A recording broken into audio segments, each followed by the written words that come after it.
Salut à tous, c'est Adrien, ravi de vous retrouver pour un nouvel épisode du Dunk Hebdo NBA Podcast, deuxième épisode de nos previews de la saison NBA 2023-2024 bien sûr, épisode à 4 dans la rotation, avec moi tout d'abord, peut-être celui qui est le plus optimiste dans ses previews entre nous, c'est Constant. Comment ça va, Constant? Plus optimiste? Ah bah si on parle de ton équipe. Ah oui, je pensais plus optimiste pour toutes Ah les équipes. globalement je suis pas sûr. Non, non, vous allez voir dans cet épisode, effectivement, il y en a où je suis peut-être optimiste et d'autres où je suis peut-être un peu plus pessimiste. Non, mais après un premier épisode où on a parlé effectivement de Casey, on va parler d'autres équipes intéressantes, d'autres équipes qui sont peut-être un peu moins intéressantes. J'en vise une qui appartient à mon partenaire dans ce sens-là. Alors, je sais pas si vous aurez le même ordre à la diffusion, mais Vas-y. libre à vous de juger parce que je pense que ça peut marcher pour n'importe lequel des trois personnes qui C'est vrai. sont ici à des degrés moindres. Mais non, très heureux d'être là et pour parler de preview et la NBA qui pointe le bout de son nez, donc on est encore plus heureux. Alors je ne vais pas spoiler déjà quelle équipe seront présentes, mais Amine, toi comment tu te situes sur le degré de l'optimisme? Niveau 0, dans le sens où je sais à quoi m'attendre exactement, donc y a pas, c'est même pas du pessimisme pour le coup. Au moins c'est plat, encéphalogramme plat, donc voilà, tout va bien. Rien d'autre à Parce que ajouter. tout va bien en céphalogramme plat, ça montre le niveau auquel on est. Et le quatrième intervenant du jour, c'est Gabin. Toi, Gabin, comment ça va? Moi, ça va. Puis sur l'optimisme de mon équipe, les Raptors, cette année, on joue avec le pouvoir de l'amitié. Donc, ça va être magnifique. Hein, quand on se met à croire au principe des plus grands shonen, je suis pas sûr qu'on soit sur le, le top de l'optimisme. Mais bon, comme je le disais, aujourd'hui, c'est surtout notre deuxième épisode des previews de la saison. Alors pour ceux qui auraient raté l'épisode de la semaine dernière, cette année, les previews d'un Kebdo, elles se font en trois parties de 10 équipes, donc évidemment, avec une question, une problématique centrale par équipe. C'est aussi simple que ça. Et avant d'attaquer évidemment avec notre première équipe du jour, merci d'être toujours aussi fidèle au poste ou d'ailleurs de nous rejoindre pour cette nouvelle saison chaque semaine sur les plateformes de podcast, celles que vous préférez, sur YouTube également. Il va falloir se serrer les coudes puisque voilà, dans quelques jours, c'est la reprise, le manque de sommeil qui va être de retour. Et justement, avant d'attaquer tout ça, attaquons la liste du jour par une équipe qui en pose plusieurs des questions. C'est l'équipe du Michigan, les Detroit Pistons. Alors, Gabin, c'est à toi qui a été affecté le cas Pistons pour commencer. Une équipe qui justement aimerait peut-être avoir plus de réponses à ces questions à l'entame de cette saison, de l'année 3. On est sur l'année 3 de la pièce centrale, on va dire, ce cher Kate Cunningham. Mais est-ce qu'on en a vraiment des réponses? En est-on toujours au même stade de cette reconstruction, de ce nouveau projet des Pistons? Gabin, qu'est-ce que t'en penses? Bah, déjà, si on reprend les étapes d'une reconstruction, donc tu as l'étape 0.5 où tu casses tout et l'étape 1 où tu commences à drafter tes joueurs à potentiel et les faire jouer. Et ensuite, tu as les futures étapes où tu les développes tous ensemble, l'équipe peut atteindre un niveau play-in, play-off et à la fin, tu casses tout pour essayer de construire quelque chose autour des jeunes qui ont réussi à se développer.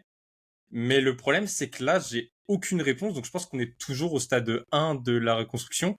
On a potentiellement le futur joueur star de l'équipe avec Cade Cunningham.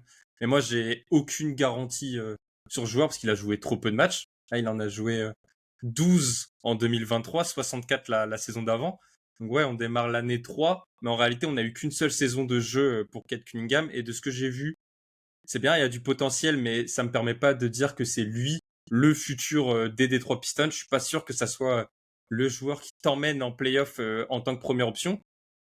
Et derrière l'effectif, pareil, c'est que des joueurs qui demandent à jouer parce que j'ai pas de garantie non plus sur eux. Que ça soit donc Osar Thompson qui vient d'arriver, Jalen Duren, Jaden Ivey, Isaiah Livert et Stewart.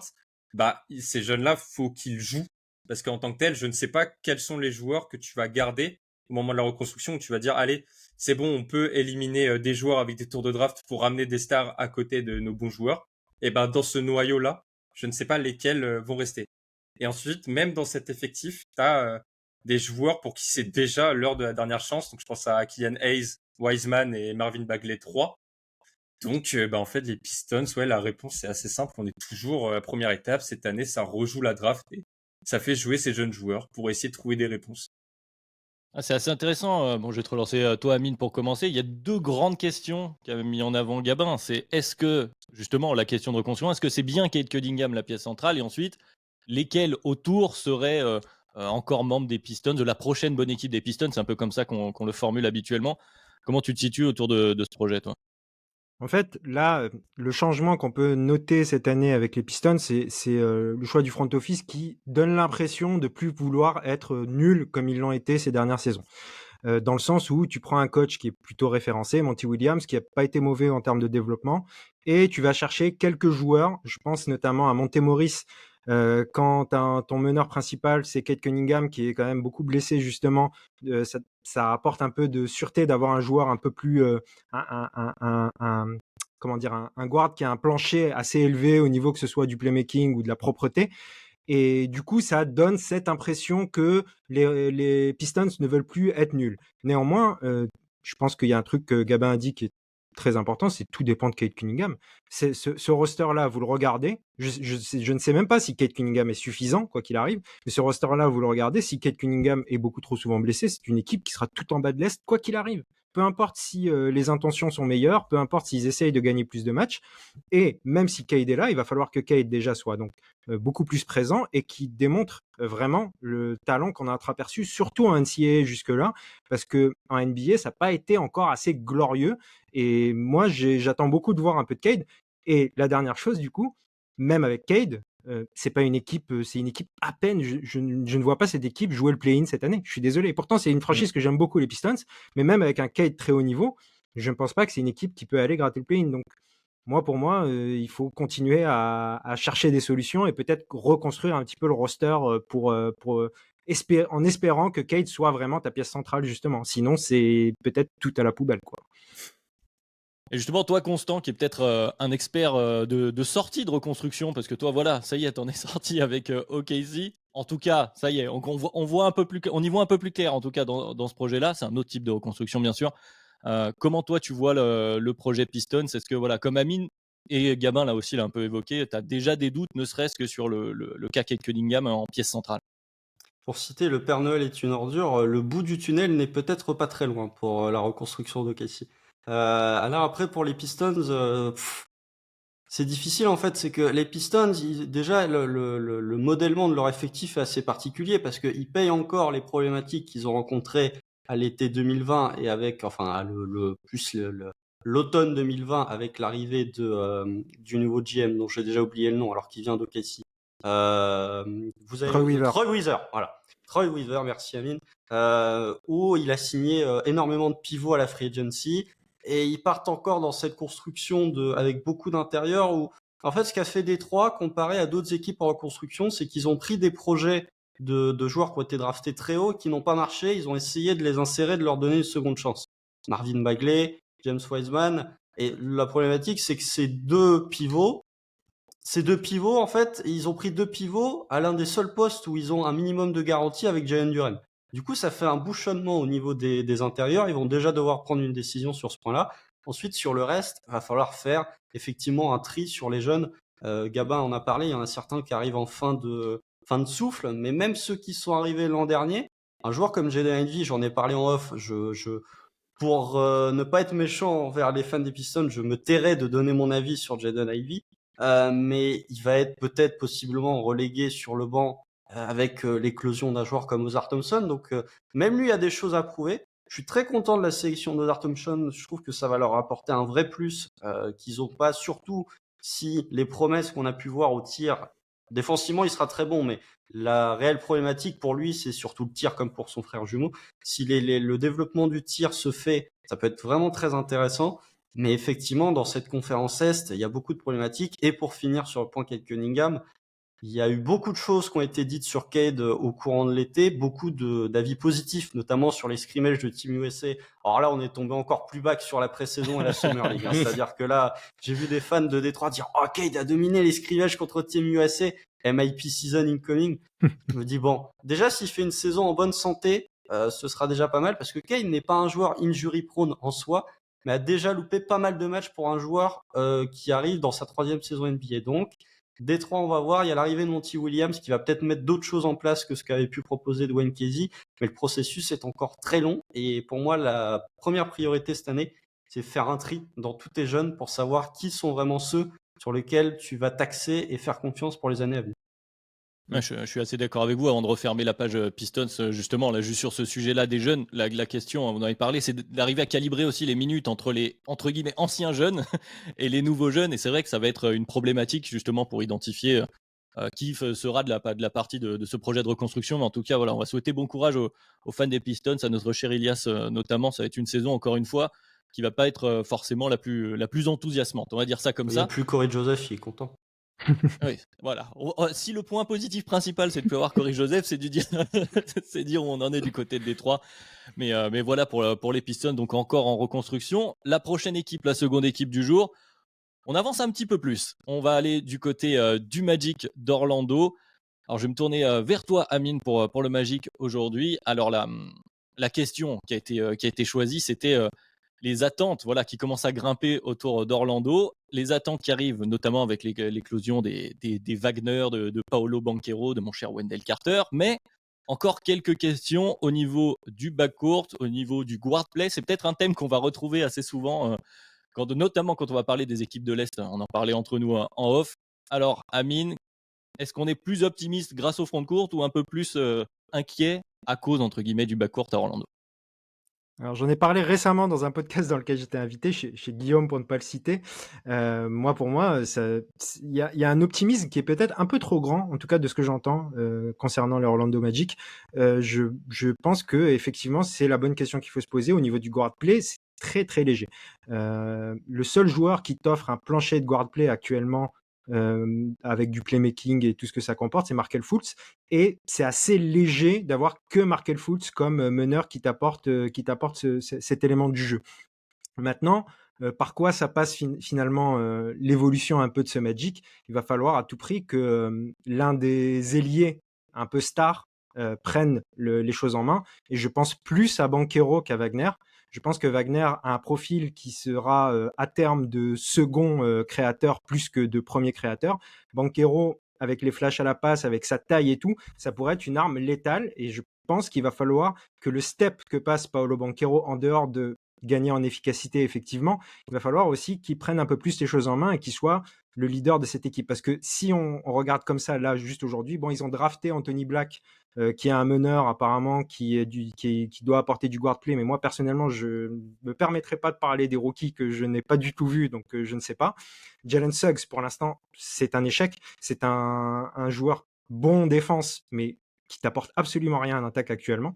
Cole Anthony n'est pas un meneur de jeu, donc aujourd'hui ton guard play ne repose que sur Markelle Fultz, et pour moi c'est trop léger. Donc pour moi, pour l'instant, Orlando n'est pas une équipe qui peut taper à la porte des playoffs comme certains le voient aujourd'hui en Orlando. C'est vrai, Courtois, comme le dit Amine, il y a beaucoup au niveau de l'aile, il y a beaucoup de connecteurs, de playmakers de seconde main, on va dire, du côté du Magic, des Wagner, des Banchero, des Joe Ingles dans la rotation. Et il manque, alors, il y a Markelle Fultz qui a quelques soutiens ici. Hein. Je cache pas ma passion Clairement. pour Markelle Fultz, mais effectivement, c'est peut-être un peu limite. Constant, comment tu vois ce Magic, toi? Je serais peut-être un peu plus optimiste sur le guard play parce qu'ils ont drafté quand même Anthony Black qui était à Arkansas l'an dernier, qui est un meneur dont la qualité première est le playmaking pour les autres. Alors il a plein de défauts, notamment le tir. Mais défensivement, je trouve plutôt honnête. C'est un playmaker de grande taille. En plus, il fait 2,03 m, je crois. En tout cas, il fait plus de 2 mètres. Un peu dans la veine de Dyson Daniels, un peu dans la veine Josh Giddey, de ces grands meneurs qui arrivent en NBA avec des capacités de playmaking. Moi, je pense que le Magic, ils peuvent profiter d'une brèche qui est la conférence Est. C'est-à-dire que, contrairement à, enfin, comme ce que vient de dire Amine, je les vois pas dans la course au playoff, mais je pense qu'ils peuvent gratter un spot de play-in parce que ils ont quand même un truc que pas mal d'équipes de la conférence Est n'ont pas ou n'ont pas encore, c'est une assise défensive. Et avec une assise défensive, tu peux déjà avoir un niveau plancher qui peut te faire gagner quelques matchs. L'an dernier, ils gagnent un peu plus de 30 matchs. Et ils se mettent à tanker sur les 10 derniers, donc ils n'étaient pas si loin que ça finalement s'ils avaient joué une saison complète.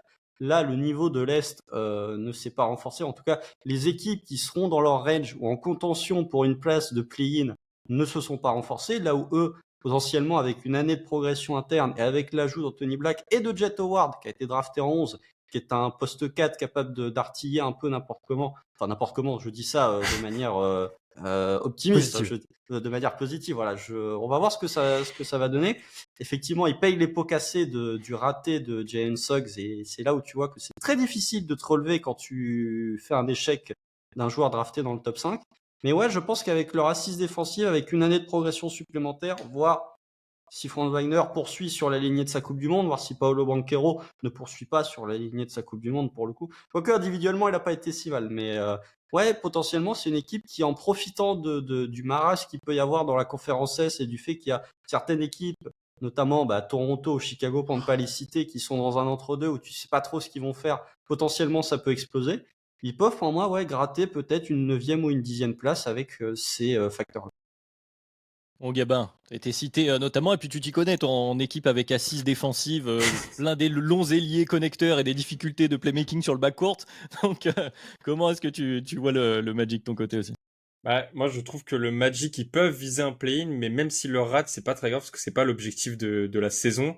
Et donc, le guard play, oui, il y a un problème clair, mais c'est pas très grave parce que on n'est pas au stade où il faut gagner des matchs.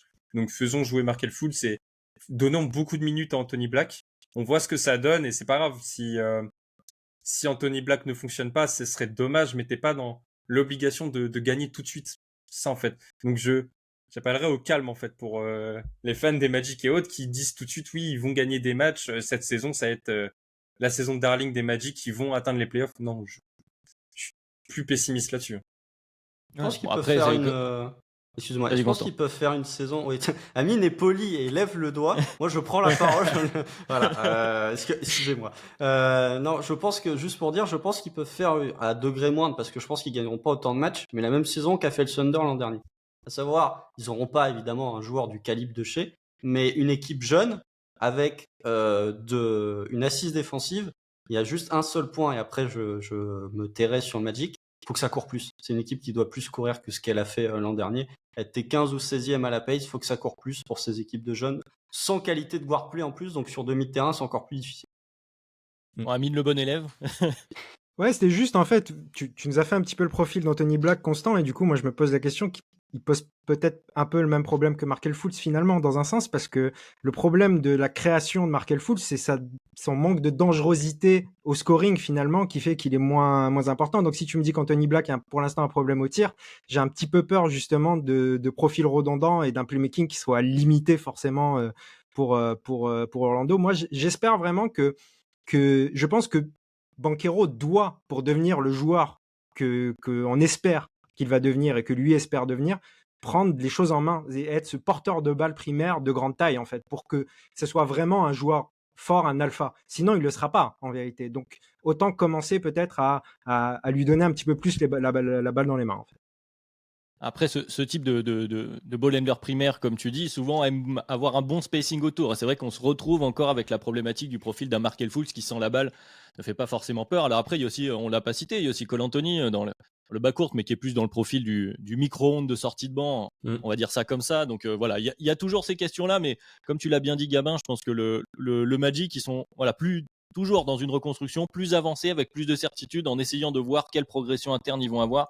Effectivement, on peut comprendre l'optimisme, même s'il est à relativiser, puisqu'effectivement, bon, ils vont pas d'un coup faire une explosion, même si on leur souhaite un consent qu'ils fassent une saison, on va dire, à la OKC. Ce ne sera pas au point de gratter tout le monde dans la conférence Est, a priori.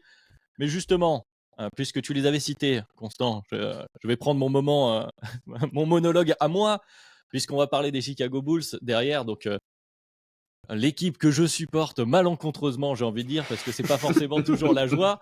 Non, mais on va donner les coulisses. On a posé plusieurs questions avant de s'arrêter sur une question par équipe. Et la question centrale qui était posée autour des Bulls, c'est est-elle l'équipe avec l'avenir le plus morose de la ligue? Donc forcément, je prends un peu comme une attaque. Non, je vais pas dire ça comme ça, mais c'est effectivement les Bulls. On parlait des différents projets de reconstruction. Les Bulls, c'était pas du tout le cas. Alors, on va pas refaire tout l'historique, mais le projet qui a été au changement de GM il y a quelques temps, Exit Garpax, ça a été le projet qu'on va appeler Lonzo Ball, Demar DeRozan, Zach LaVine, Nikola Vucevic. On est toujours dans ce projet-là et la problématique centrale, on le sait depuis quelques mois, hein, ça avait été annoncé en fin de saison derrière, c'est que Lonzo Ball ne jouera pas a priori de la saison. Donc on se retrouve avec peu ou prou la même équipe. Il y a eu quelques petits changements d'effectifs pour récupérer Javon Carter et Torrey Craig à la place de Pat Bev et Derrick Jones Jr. ou Javonte Green si on veut. Donc on n'a pas révolutionné la façon de jouer. La problématique principale des Bulls étant que c'est la dernière équipe au nombre de 3 points tentés par match, donc avec un spacing assez douteux, ce qui a fini d'ailleurs par coûter le match de play-in face à Miami, cette absence de possibilité de marquer des points. Donc voilà, on est sur des Bulls qui n'évoluent pas beaucoup. L'avenir le plus morose, voilà, c'est la question, c'est que va-t-il se passer? Est-ce que c'est une équipe qui va potentiellement imploser dans la saison? Il y a toujours des rumeurs autour de Zach LaVine. Peut-être. Et puis non, peut-être pas. Ça reste une équipe, voilà, on parlait d'assises défensives. C'est une équipe qui était 5e défense de la NBA l'année dernière, qui peut être encore une meilleure défense, parce qu'un Torrey Craig est un excellent défenseur, Jevon Carter également. C'est une excellente défense. Offensivement, eh ben voilà, on se repose sur les talents connus de Demar DeRozan, de Zach LaVine, de Vucevic. Bon, effectivement, si on compte sur Billy Donovan pour faire une grande offense, je suis pas sûr qu'on arrive à ça, même si voilà, la volonté affichée, comme tu le disais tout à l'heure, Constant, en plaisantant, les pré-saisons, on a toujours plein de bonnes intentions et on entend que voilà, on va jouer le titre. Non, bon voilà, il y a une volonté parce que en tout cas la problématique a été vue du côté des Bulls. Il y a une problématique au niveau de l'attaque, la défense ça va. Qu'est-ce qu'on va en faire? Écoutez, moi je pense statu quo. Je n'ai pas spécialement de pessimisme ou d'optimisme. On voit, comme Amine, tu disais, mais tiens, je vais te lancer là-dessus en introduction. On sait à quoi s'attendre du côté des Bulls. On va avoir ce à quoi on s'attend a priori. Il ne va pas y avoir de grandes surprises, qu'elles soient positives ou négatives, si ce n'est évidemment une explosion de l'effectif. Ouais, j'ai pas grand-chose à ajouter sur ce que tu as dit. Finalement, ça fait partie de ces équipes. Il y en a quelques-unes un peu, conférence Est et celle que je supporte est concernée également, avec un plancher et un plafond qui sont quasi similaires en fait. Tu sais à quoi t'attendre, tu sais pas exactement où ça va se passer, comme ça peut un peu exploser justement. Donc c'est ça qui peut être le tournant de la saison. Mais les Bulls ne sont pas une équipe mauvaise. On sait que c'est pas une équipe qui va être tout en bas de la conférence si le roster ne bouge pas. Et inversement, on sait qu'ils seront pas tout en haut si ça bouge pas non plus. Donc on sait à peu près à quoi s'attendre. Effectivement, tu l'as pas cité, Adrien, donc je vais le faire pour toi. S'il y a un espoir, ça serait que enfin Patrick Williams se développe à un niveau qu'on commence à ne plus attendre aujourd'hui. Soyons clairs, on n'attend plus que ce soit que ce qui était attendu au niveau de sa draft, c'est-à-dire un minima. Un joueur très bon défenseur qui se développe vraiment en attaque, en porteur de balle. Je pense que ça ne sera jamais. Mais si on a la surprise d'un Patrick Williams qui déjà devient un fort titulaire et qui contribue bien en attaque, ce sera déjà un petit step, on va dire, pour Chicago. Maintenant, c'est l'absence de Lonzo qui fait tout le problème. Cette équipe, elle est orpheline du joueur qui est pas le joueur le plus fort du roster, mais qui est le point central pour que ce roster fonctionne vraiment en fait. Et depuis qu'il n'est plus là, on n'attend plus grand chose de Chicago et tout ce qu'on attend finalement, c'est comme tu l'as dit, c'est une lente agonie en quelque sorte et que ça passe à un autre projet, à moins que Lonzo revienne à un bon niveau. Là, on commence à croire à des miracles entre le développement de Patrick Williams et le retour de Lonzo. Je trouve que c'est un peu compliqué tout ça.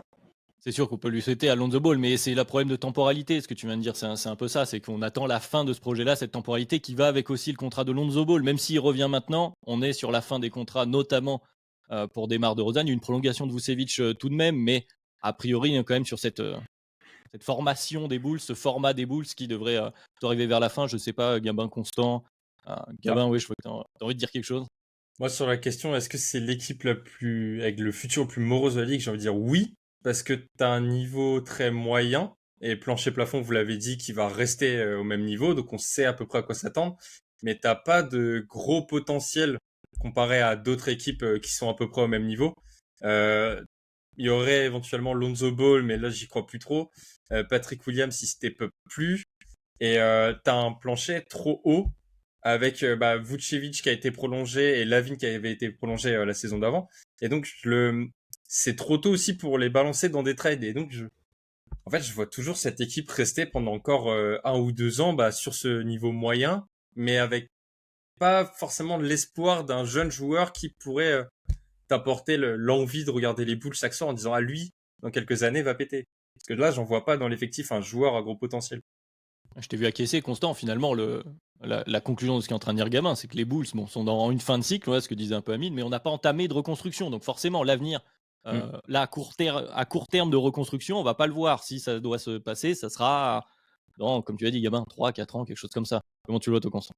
En fait, ce qui est triste, c'est qu'en février, il me semble, on avait enregistré un épisode sur les Bulls avec Madiane et avec toi, Adrien. En fait, vous pouvez écouter le podcast. Oui.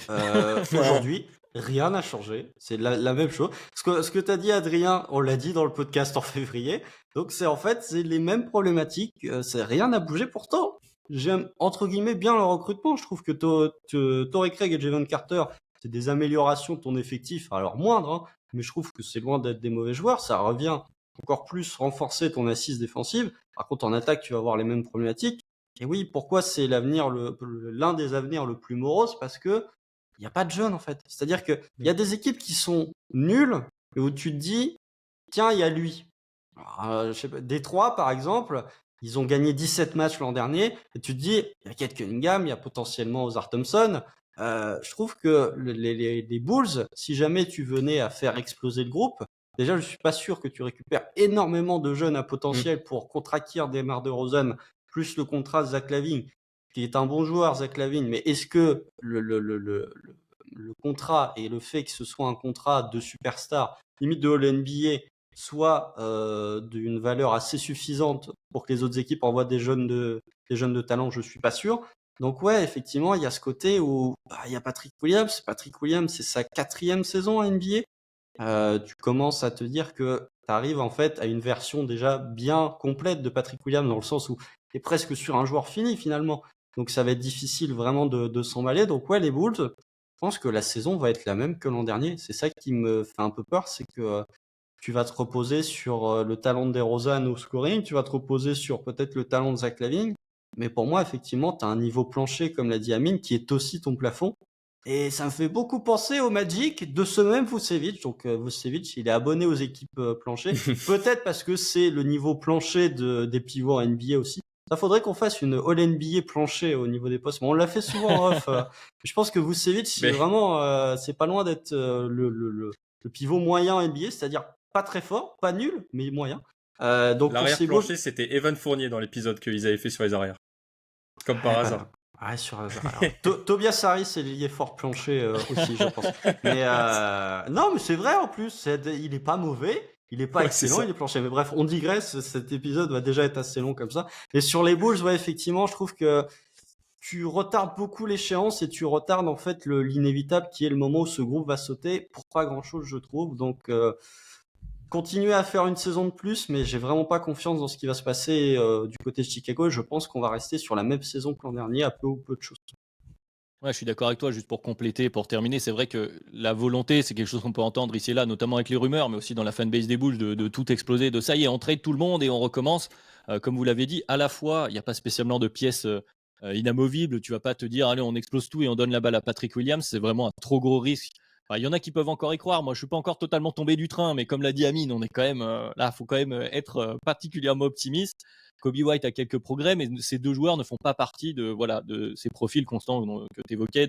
On se dit, ok, lui, on va le mettre au centre et on va tout faire exploser, plus la valeur douteuse douteuse, en tout cas pas si élevée. Je pense pas qu'avec que ce soit Demar ou Zach LaVine, qui sont les deux gros joueurs, tu puisses récupérer soit des pics de draft qui vont être très très hauts, soit pléthore de jeunes joueurs à potentiel. Donc en fait, à quoi bon finalement tout exploser à ce moment-là? Donc c'est là où effectivement, tu as l'impression, comme disait Amine, pas de l'antagonisme, un peu, c'est un peu triste, mais en tout cas on reprend la même chose et puis en fait le point on le fera dans 1 an, dans 2 ans peut-être, et on verra à ce moment-là s'il faut presser la détente finalement et passer à autre chose. Donc pas grand-chose à ajouter comme l'a dit. Pardon, vas-y Constant. Enfin, le point, tu peux pas le faire dans 2 ans parce que DeRozan, il est free agent l'été prochain. C'est là où tu te retrouves confronté à une certaine deadline, c'est que DeRozan, il y a très peu d'équipes qui auront du cap space l'été prochain, mais je suis pas sûr que DeRozan soit emballé de rester dans cette situation. Alors peut-être qu'il apprécie le cadre de Chicago et que finalement entre les Spurs et les Bulls, il est abonné au play-in ces dernières années. Mais je trouve que tu peux pas en fait te dire on se projette dans 2 ans avec la problématique du contrat de DeRozan. C'est-à-dire que si jamais, je ne dis pas que ça va arriver, mais si jamais dans 1 an tu te dis on a gardé nos 3 joueurs, on a fait play-in, on est sorti au premier ou deuxième match de play-in et à l'été DeRozan part, ta situation est encore plus dure que ce que tu pouvais te rencontrer, enfin que la situation dans laquelle tu t'étais trouvé au moment où on parle. Donc, pour moi, il y a quand même un petit bout de pression de dire qu'est-ce qu'on fait de Desmar. Ah, il y a vraiment une question, qu'est-ce qu'on fait? Mais lui aussi, qu'est-ce qu'il fait? Parce que comme tu dis, même free agent, je ne sais pas si les prétentions de Demar DeRozan s'aligneront avec ce que seront prêts à lui proposer les bonnes équipes de la ligue. Enfin bon, ça c'est le cas particulier Demar DeRozan, mais c'est vrai que ce sera quelque chose à suivre. Bon, voilà, on fera un nouveau point. Comme tu l'as bien dit, Constant, pour l'instant, il n'y a pas grand-chose à ajouter par rapport au podcast d'il y a quelques mois. Donc si vous voulez qu'on s'étale plus en longueur sur les Bulls, on vous renvoie évidemment vers cet épisode.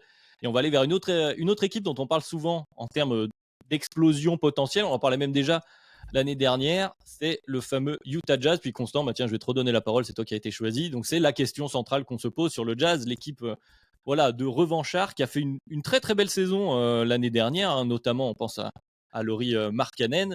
Et voilà, et puis rebelote finalement. Alors on a récupéré John Collins tout de même, mais qui se retrouve aussi dans ce profil des revanchards qui ont eu leur cote un peu baissée. Donc des bons joueurs de basket, pléthore de bons joueurs de basket, mais eux, ils ont la problématique que n'a pas le Magic que tu évoquais tout à l'heure, Constance, c'est qu'ils jouent à l'Ouest.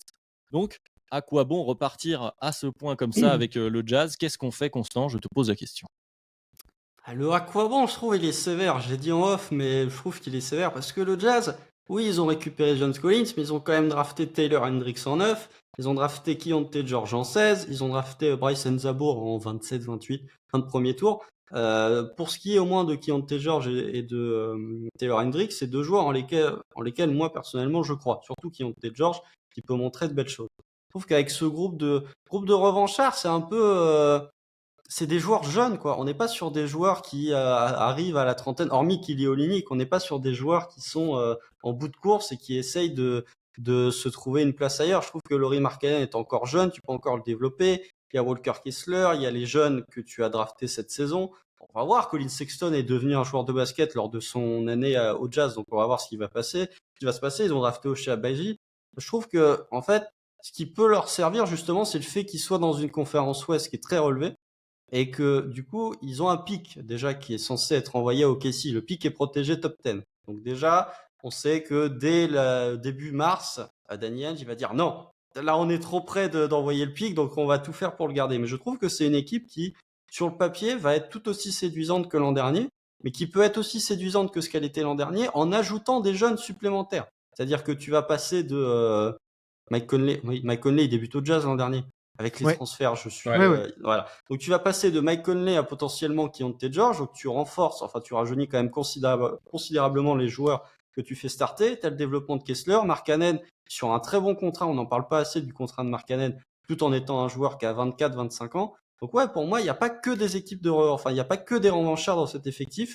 Oui, effectivement, John Collins qui est unique, mais il y a aussi des jeunes qui vont se montrer et qui vont se développer. Donc, ce sera pas flamboyant, je pense. Ça sera peut-être un peu moins fort que l'an dernier parce que tu auras un peu plus de rookie mistake. Mais je trouve malgré tout que ils peuvent faire cette saison avec ces jeunes et en fait se retrouver à drafter en 8 ou 9 et se dire on est satisfait de notre saison parce qu'on a vu des belles choses de la part de nos jeunes.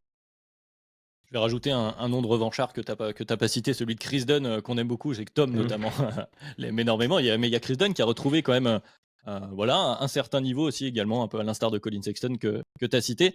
Du coup, je vais te tordre un peu la question, Mathieu Gabin, pour toi la suite. C'est est-ce que vraiment ils vont finir avec cet effectif au complet? Parce qu'il y a aussi, comme l'a dit Constant, il y a pas mal de profils différents, mais de profils aussi qui peuvent intéresser des équipes ici et là, sachant que du côté du Jazz, peut-être que tu vas vouloir te recentrer sur tes jeunes, peut-être qu'il y a certains joueurs qui seront disponibles.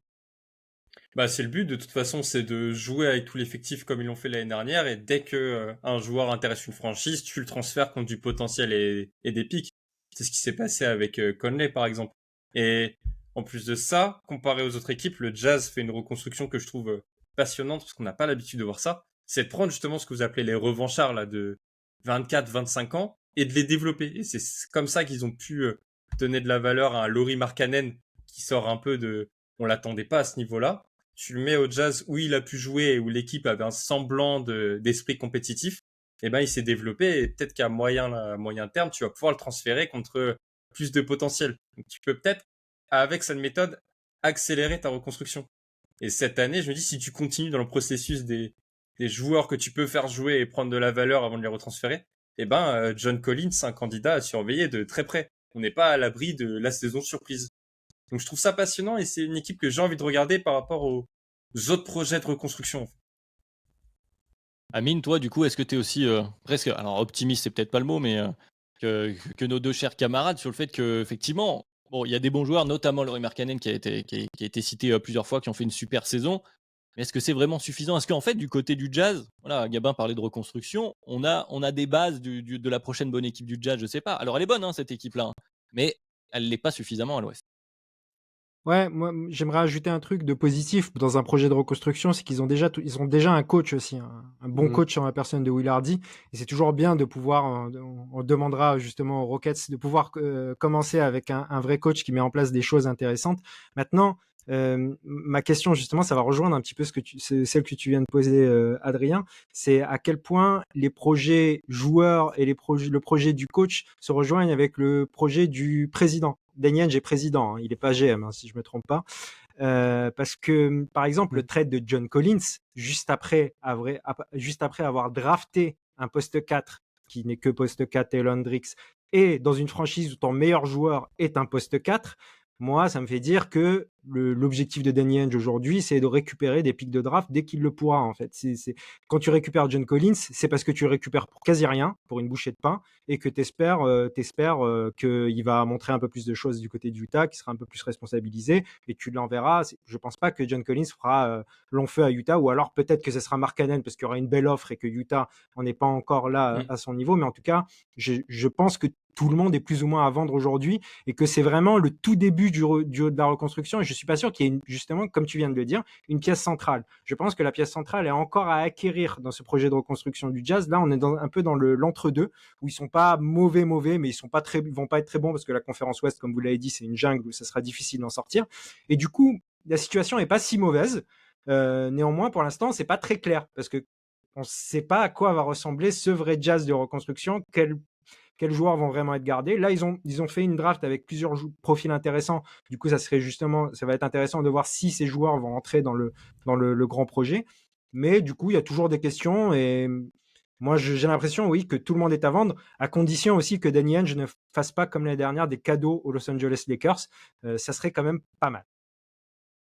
D'ailleurs, je pense que ça conclut. Je ne sais pas si l'un de vous veut ajouter quelque chose sur le Jazz, mais effectivement, on est aussi sur un statu quo. Il n'y a pas grand-chose à dire de plus que on va voir ce qui va se passer. C'est un peu l'équipe suspense, alors qu'il peut être sympa à regarder, comme tu le disais, Gamin. C'est une équipe qui joue au basket. Je vois des doigts qui se lèvent. Du coup, je le fais poliment ce coup-ci. Non, Vas-y, Constant, je t'en prie. Juste en fait, bon, alors déjà, comme l'a dit Amine, je crois qu'on en avait parlé avec Tom au moment du trade de jeu de colis, c'est un trade d'opportunité. C'est-à-dire que tu le courtises pas spécialement, il se retrouve sur le marché, tu dis, tiens, bah, je vais le prendre. Mais je trouve qu'on est un peu dur, en fait, avec Lauri Markkanen parce que, oui, c'est qu'une seule bonne saison, mais allez voir le contrat de Lauri Markkanen, il me semble qu'il lui reste 3 ans à 17 millions. Le joueur a 24 ou 25 ans. En fait, pour moi, je vois pas l'urgence de transférer Lauri Markkanen. Je trouve que c'est pas un joueur suffisamment fort pour te donner un niveau plancher qui pourrait t'empêcher de drafter haut et d'avoir un mauvais bilan.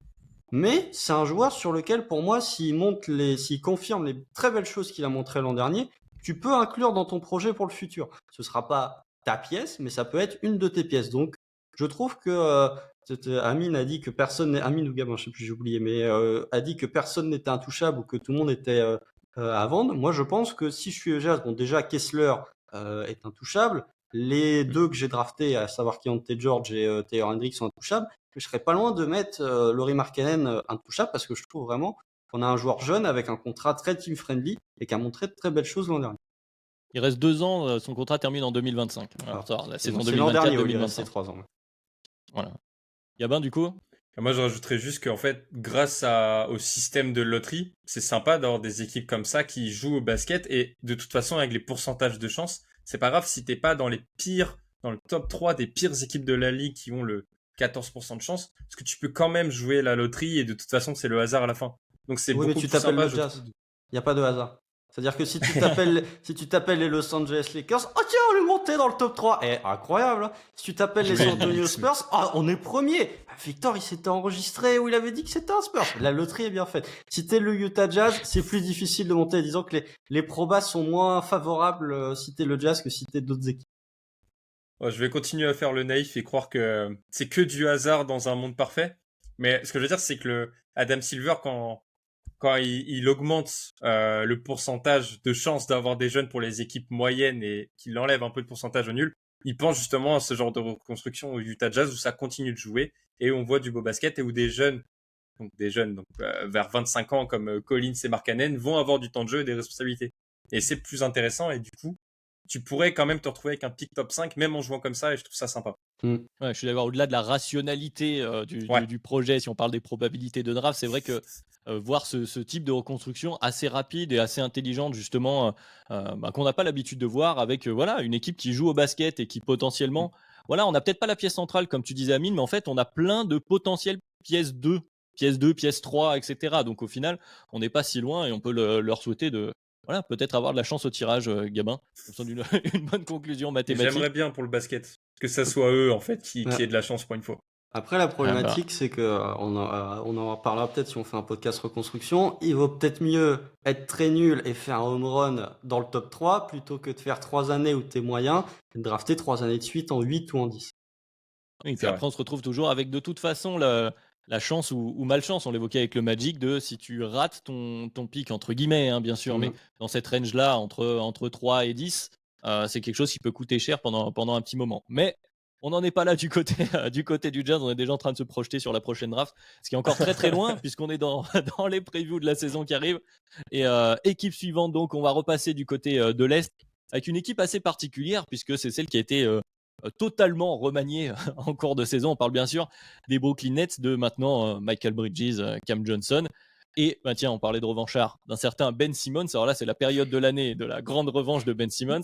Alors évidemment, on va lui souhaiter de revenir en forme, mais justement, il est un peu au centre de la question du jour. Alors Gabin, elle est pour toi, Ben Simmons, parce que le Ben Simmons qu'on connaissait, c'est avant tout un excellent défenseur. J'ai cité aussi Michael Bridges, des Cam Johnson, un Nick Claxton aussi, qui s'affirme de plus en plus comme parmi les pivots solides de la ligue, notamment défensivement. Donc la question, Gabin, c'est les Brooklyn Nets sont-ils un dark horse, donc peut-être voilà, des candidats à la meilleure défense de la ligue. Gabin, est-ce que tu y crois? Je pense que la question se pose en tout cas parce qu'il y a beaucoup de profils intéressants. Tu as parlé de Ben Simmons, mais avec Michael Bridges. C'est quand même deux joueurs qui ont fait une All NBA Defensive Team. Ben Simmons, on l'a vite jeté à la poubelle, mais l'année dernière, avant sa blessure, quand il y avait encore Kevin Durant, c'était le meilleur défenseur des Brooklyn Nets. Oh non. Si. Non, Tu sais qui alors? Nick Nick Claxton. Oui. Ça se oui. débat, mais Ben Ah non. Simmons, c'était très solide dans le niveau. Ah oui, mais Claxton était encore plus solide. Enfin, je te laisse finir. Mais, Et ben justement. pour moi, il n'y a pas de T'as débat. Claxton dans la raquette. Et si tu prends par exemple le 5 de départ, donc je pense qu'ils vont ressortir le même 5 de départ que pendant les playoffs.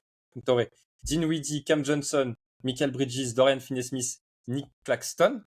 Bah, le nombre d'experts défensifs est assez élevé. À part Dinwiddie, qui n'est pas mauvais, c'est juste que c'est pas sa spécialité la défense. Bah t'as Cam Johnson, Michael Bridges, Dorian Finney-Smith, des experts, des 3&D en fait par définition. Nick Claxton, un très bon pivot défensif, même si on en parlait en off un petit peu. La protection de cercle, c'est pas son grosse qualité, mais en défense, c'est un très bon joueur. Et derrière, sur le banc, tu rajoutes du Ben Simmons et le rookie que tu as drafté, Noah Clowney, donc un poste 4, qui est aussi un expert défensif. Et je trouve que ça fait beaucoup de joueurs en fait à assembler qui peuvent te composer une bonne défense. Donc, la question, c'est est-ce que ça peut être la meilleure défense de la ligue? Je ne pense pas, pour plusieurs raisons.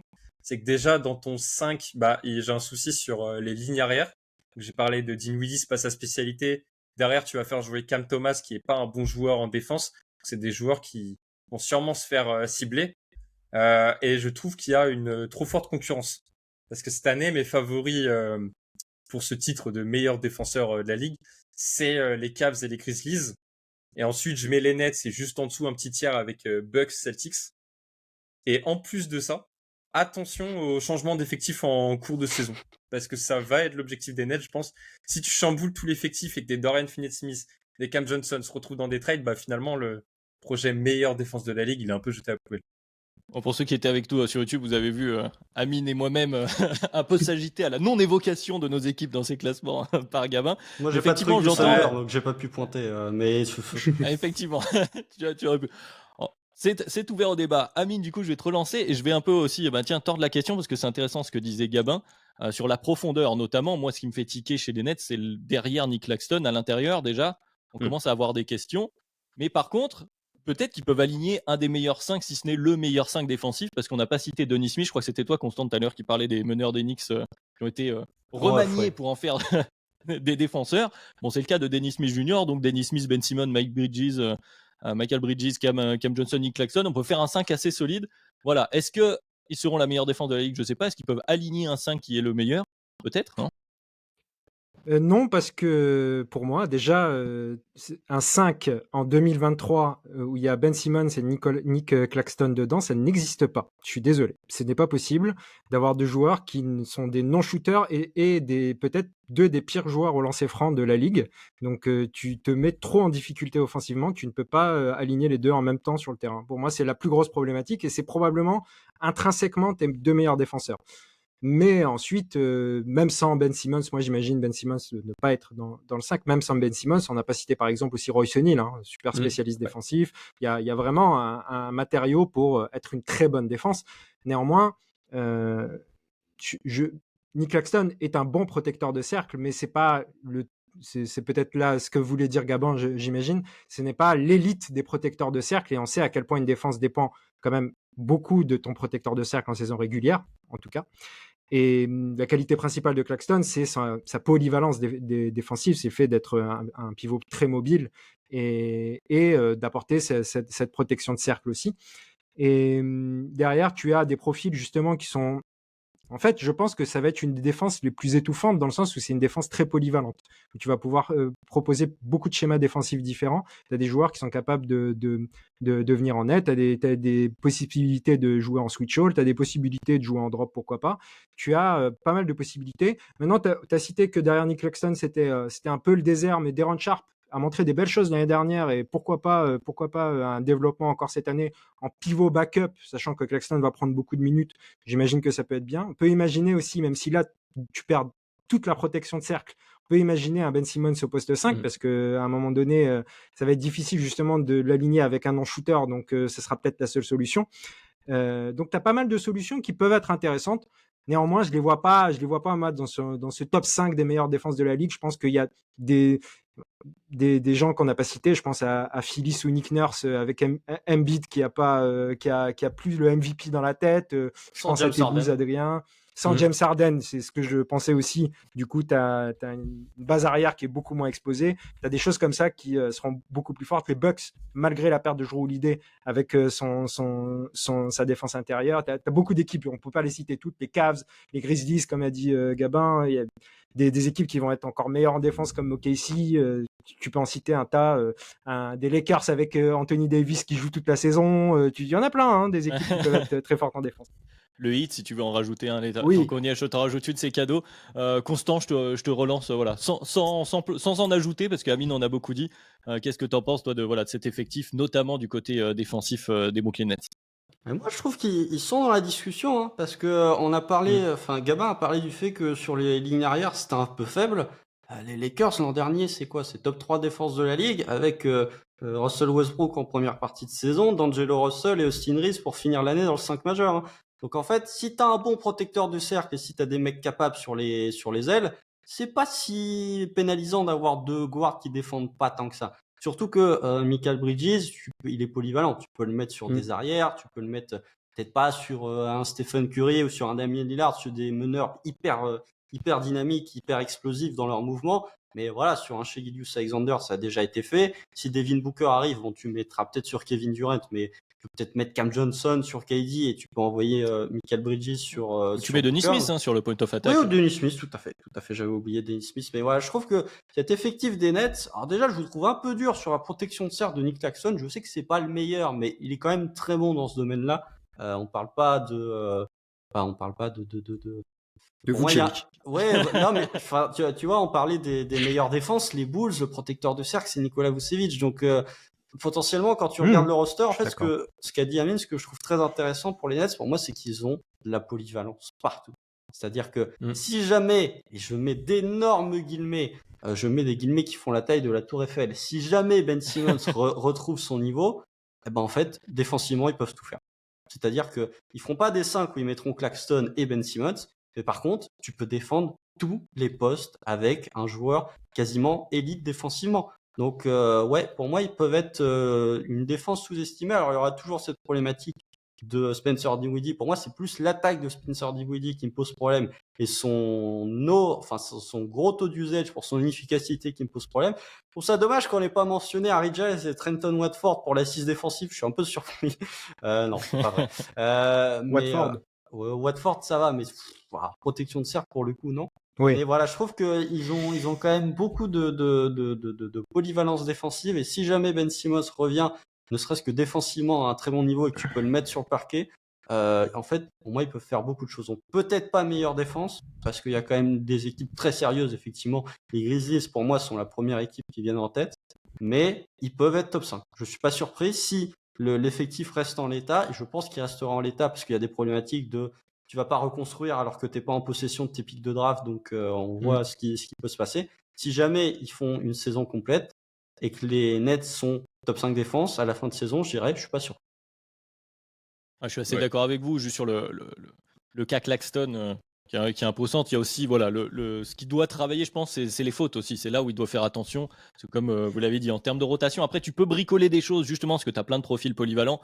Mais c'est embêtant si tu as Claxton qui est trop souvent en fall trouble et qui doit, du coup, s'asseoir sur de trop nombreuses minutes. Mais effectivement, bon, les Brooklyn Nets qui, en plus, seront voilà, une des autres équipes assez intéressantes dans ce ventre mou. Beaucoup d'équipes qu'on a citées d'ailleurs sur ce podcast où Il y a Cam bon, Thomas. s'il y en a une, voilà, où il y en a une qui définit au-dessus des autres, ça surprendra pas grand monde. Alors, on n'est pas sur les meilleures équipes de l'NBA. Le niveau de l'Est semble un peu moins élevé que celui de l'Ouest, mais qui est assez dense avec des qualités qui peuvent être différentes.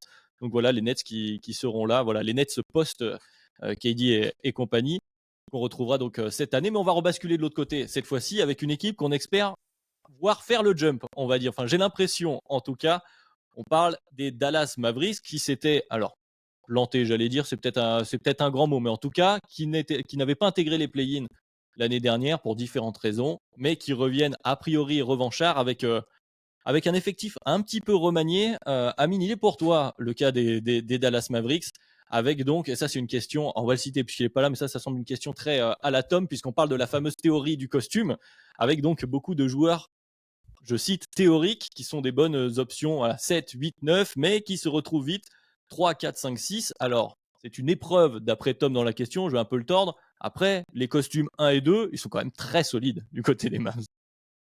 Oui, après, très solide, ça dépend ce que tu entends par solidité. Pour la deuxième, en tout cas. Sur un terrain de basket. Oui, voilà. Sur un terrain de basket, on est quand même sur une équipe qui dispose d'un des joueurs, pour revenir sur le DH20 qui s'est terminé récemment, qui est tout en haut du DH20, et un autre qui, alors on va repartir sur du théorique finalement, qui intrinsèquement est normalement DH20 tous les jours sur son talent. Donc Luka et Kyrie. La question de Tom, moi je la trouve un peu dure. Je trouve que juste derrière Luka et Kyrie, on n'est pas forcément sur des 7, 8, 9 qui deviennent 3, 4, 5, 6. On a quelques joueurs qui sont peut-être pas des 3, il y a peut-être pas le numéro 3 justement, mais plusieurs joueurs qui sont un peu des 4e, 5e joueurs de starter.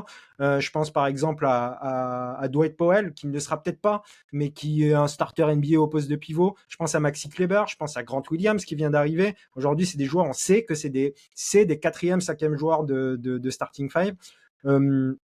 La question que je me pose finalement, et peut-être que c'est là où voulait en venir Tom, je suis pas sûr, c'est dommage qu'il soit pas là, mais est-ce que c'est pas Kidd le problème qui va mettre ses 7e, 8e joueurs starter? Parce que là, on a l'impression que on entend déjà beaucoup que Derek Lively, qui est un pivot rookie, alors peut-être qu'il a un talent énorme, hein, Derek Lively, mais n'empêche que le pivot rookie titulaire pour sa première saison NBA, ça a toujours été compliqué, ne serait-ce qu'en problème de faute.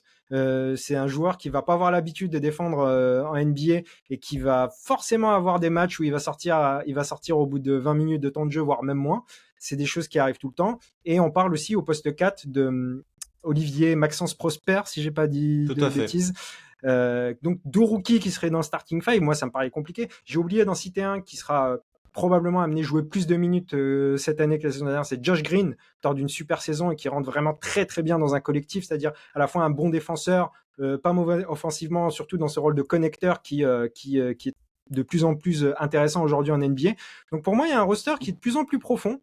ça dépend aussi de pas mal de choses. Ça dépend si ton deuxième meilleur joueur est très présent, que ce soit sur le terrain, mais aussi dans sa tête, est-ce qu'il est très très présent. Mais si tu considères ça comme oui, c'est acquis, c'est-à-dire une bonne saison de Kyrie Irving, normalement les Mavs, ça va être une équipe solide quand même. Constant, je vais te donner la parole parce que je sais que tu fais partie des optimistes autour de ces Mavs. Alors ouais, il y a quelques questions voilà, de rotation, de qui sera starter, de comment on s'articule. Après, voilà, pour faire la transition précédemment et par rapport à ce que disait Amine avec voilà, un pivot rookie, etc. Pour la défense, ça peut être compliqué. Bon, a priori, les Mavs, c'est quand même une équipe qui va jouer à marquer plus de points que l'adversaire. On va dire ça comme ça. Ouais, mais est-ce qu'ils en ont les capacités? C'est ça la problématique. C'était une des questions que j'avais soumises très modestement lorsqu'on avait fait les maps, c'est est-ce qu'ils peuvent reproduire le modèle Carlisle, à savoir outscorer l'adversaire? Pour moi, ils l'ont pas en fait, la problématique. Enfin, c'est ça la réelle problématique, et c'est pour ça que lorsqu'il y a eu les rumeurs sur Buddy Hield qui était disponible, pour moi, l'équipe qui devait se jeter sur Buddy Hield, c'était les Mavs. Enfin, vraiment, et je maintiens que les Mavs doivent se jeter sur Buddy Hield à tout prix. Une petite stat quand même pour vous. Derek Laville, l'an dernier, il joue 20 minutes de moyenne à Duke. Il a 2,7 fautes. Voilà. Donc, Belle perte. voilà. Donc, ça va être un peu compliqué, effectivement, les fautes pour Derek Laville. On n'est pas sur un pivot générationnel, hein. Que ce soit défensivement ou offensivement, on est sur du rim runner. On va voir ce que sera de sa protection de cercle. Mais voilà, à l'heure actuelle, je conserve Dwight Powell dans le 5 majeur. Je suis d'accord avec Amine, même si la protection de cercle de Dwight Powell n'est pas non plus excellentissime. Mais c'est un joueur qu'on mésestime un petit peu, dont on réduit un petit peu les qualités de Dwight Powell, même si ses qualités sont assez basiques. Pour ce qui est du reste, ouais, moi, je crois en ces Mavs parce que j'aime bien leur recrutement. C'est-à-dire que il y a le retour, oui, il y a le retour de Seth Curry, que je trouve intéressant, qu'on n'évoque pas souvent. Il y a l'arrivée de Grant Williams. Je trouve que défensivement, avoir un Grant Williams, de par ce qu'il peut t'amener individuellement et aussi de par son QI défensif, il peut quand même ramener beaucoup de belles choses. Il y a l'année 4 de Josh Green qui avait montré des bonnes choses l'an dernier, puis il y a Kyrie Irving qui est arrivé et du coup il n'a plus rien montré parce qu'il n'y avait plus de ballon. On va voir comment Jason Kidd va soulever ce problème. Il y a Tim Hardaway qui a potentiellement ses coups de chaud sur certains matchs. Donc, je trouve que cet effectif des Mavs, il est meilleur, mais effectivement, il y a quelques problématiques. Faire starter au max et Derek Lively, j'ai beaucoup d'incertitudes sur la viabilité, sur les résultats que tu peux avoir en faisant débuter les deux à l'intérieur, day one. Et ensuite, ouais, il y a effectivement le cas Tim Hardaway Jr. En fait, moi, ce qui m'inquiète, c'est surtout combien de matchs va jouer Kyrie Irving. Ah. C'est combien de matchs va jouer Kyrie Irving, quel sera son niveau, parce que son niveau sur le parquet, comme l'a dit Amine, on n'est pas trop inquiet. Mais sa disponibilité, que ce soit pour des raisons politiques ou que ce soit pour des raisons de santé, m'inquiète un peu plus. Et du coup, si jamais Kyrie Irving venait à manquer des matchs, tu te retrouves avec une situation où c'est de l'héliocentrisme pour Luka, mais avec du moins bon héliocentrisme que ce que tu as eu lors des grandes années d'héliocentrisme de Luka. Donc ça m'inquiète un peu plus, et pour moi la clé de cette saison des Mavs, ça va vraiment être la disponibilité de Kyrie Irving, parce que ça peut les faire passer de 11e à potentiellement 5e ou 6e. Finalement, la théorie du costume est peut-être centralisée autour du cas Kyrie Irving, qui au moment où si tu perds, ou en tout cas si Kyrie Irving n'est pas disponible, là, le costume du numéro 2 va être très très compliqué à remplir dans le reste effectif. Gabin, toi, comment tu vois ces Mavs nouvelle version? Je voudrais citer aussi, parce que je sais que Gabin, toi tu regardes un peu le basket européen, le Dante Exum qui est de retour en NBA et qui sera dans cet effectif. Voilà, quel est ton avis toi, sur ces Mavs? Bah, je suis très inquiet parce qu'il y a un point qui va pas changer selon moi, c'est la défense. Donc ils étaient 24e l'année dernière, et même avec des arrivées intéressantes. Tu as dit Dante Exum, bah écoute, c'était un bon défenseur quand il était encore en NBA. J'ai pas forcément envie de comparer avec l'Euroleague, mais c'était aussi un bon défenseur. Derrick Jones Jr., Grant Williams, bah même si tu rajoutes des pièces, ça va pas me suffire pour rentrer dans une autre dimension défensive. Et si tu restes dans le bottom 10 des pires défenses de la ligue, bah c'est très compliqué de faire une bonne saison régulière et surtout après de bons playoffs dans ce cas-là. Et ils seront un peu, je pense, dans la même situation que les Sacramento Kings, qui avaient une super offense, mais une défense dégueulasse qui est à peine au-dessus. Mais les Kings sont un poil meilleurs en attaque et ça leur permet de contrebalancer avec leur défense horrible. Les Mavs, bah, j'aimerais bien avoir une défense un peu plus équilibrée, et sinon, ça va être trop compliqué pour jouer quelque chose en playoff. Aussi fort soit Luka Doncic. Après, justement, dans les arrivées, on a l'air quand même d'essayer de rééquilibrer un petit peu l'attaque-défense, voilà, avec un Grant Williams qui a été cité quelques fois, des Dante Exum. on va peut-être arriver à quelque chose. Amine, oui, je vois que tu voulais rajouter. Ouais, il y a aussi quelque chose on l'a cité vite fait, mais on n'en a pas parlé, qui est presque comme une arrivée par rapport à l'année dernière, c'est Maxi Kleber. C'est un super défenseur, Maxi Kleber, et c'est un joueur important dans un collectif défensivement. Il était absent quasiment toute la saison, et c'est pour ça qu'en fait, mes questions, elles reposent plus sur Jason Kidd, sur ce qu'il a l'air de vouloir faire, et de toute façon, c'est toujours pareil, c'est ma question autour de ces Mavs est plus sur Jason Kidd, sur ce qu'ils sont capables de faire, parce que j'ai très peu de confiance sur ce coach. Et du coup, est-ce qu'il va mettre les bonnes personnes au bon poste et aux bonnes minutes aussi? Ça, c'est une vraie question, et c'est peut-être là que va se jouer la qualité de la saison du Jazz. Parce que sinon, si tu mets un 5 où les postes 3, 4, 5, c'est Josh Green, Maxi Kleber et Dwight Powell, avec Grant Williams qui rentre aussi sur beaucoup de minutes et tout, on a un personnel défensif sur le front de court qui est quand même sérieux. Je dis pas que c'est extraordinaire, mais tu peux construire une défense sérieuse autour de ça. Donc, la question, c'est le costume, finalement, c'est Jason Kidd, la théorie du costume. Est-ce qu'il a les épaules pour ce costume? Eh ben écoute, voilà, ce sera surveillé. J'aime bien ça. Constant, tu as rajouté quelque chose comme évidemment. Non, mais toujours un truc à rajouter. One more thing, comme ils disent du côté de la barque à la pomme. Mais c'est une petite signature, mais qu'il faut pas sous-estimer. Ils ont fait revenir Theo Pinson, je crois, qui avait été souvent souligné comme un peu le fédérateur dans le vestiaire des Mavs, qui était parti l'an dernier.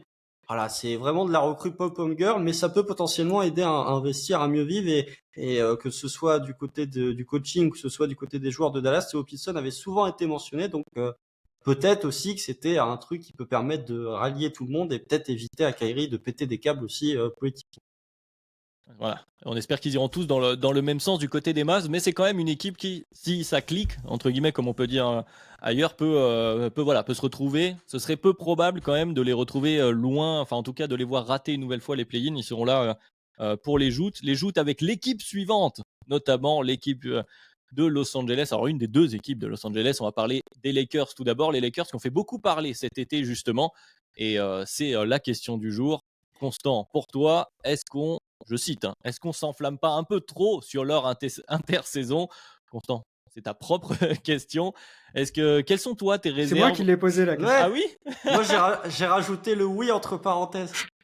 Ah, très bien, très bien. Bon, bah, au moins on a les deux, mais Constant, c'est pour toi. Est-ce qu'on en fait pas un peu trop autour de cette intersaison des Lakers, qui est quand même intéressante globalement? Est-ce qu'elle sera suffisante? Voilà, je vais la tourner comme ça. Si, mais c'est pour ça que j'ai mis oui dans le Google Doc, parce que je suis content qu'on ait posé cette question, parce que c'est vraiment parce que c'est Lakers que ça s'enflamme. Parce que je suis désolé, Jackson Hayes, il jouait pas au Pélican, Cam Reddish, il jouait pas aux Knicks, il jouait pas aux Hawks, il jouait pas aux Blazers. On salue Ben.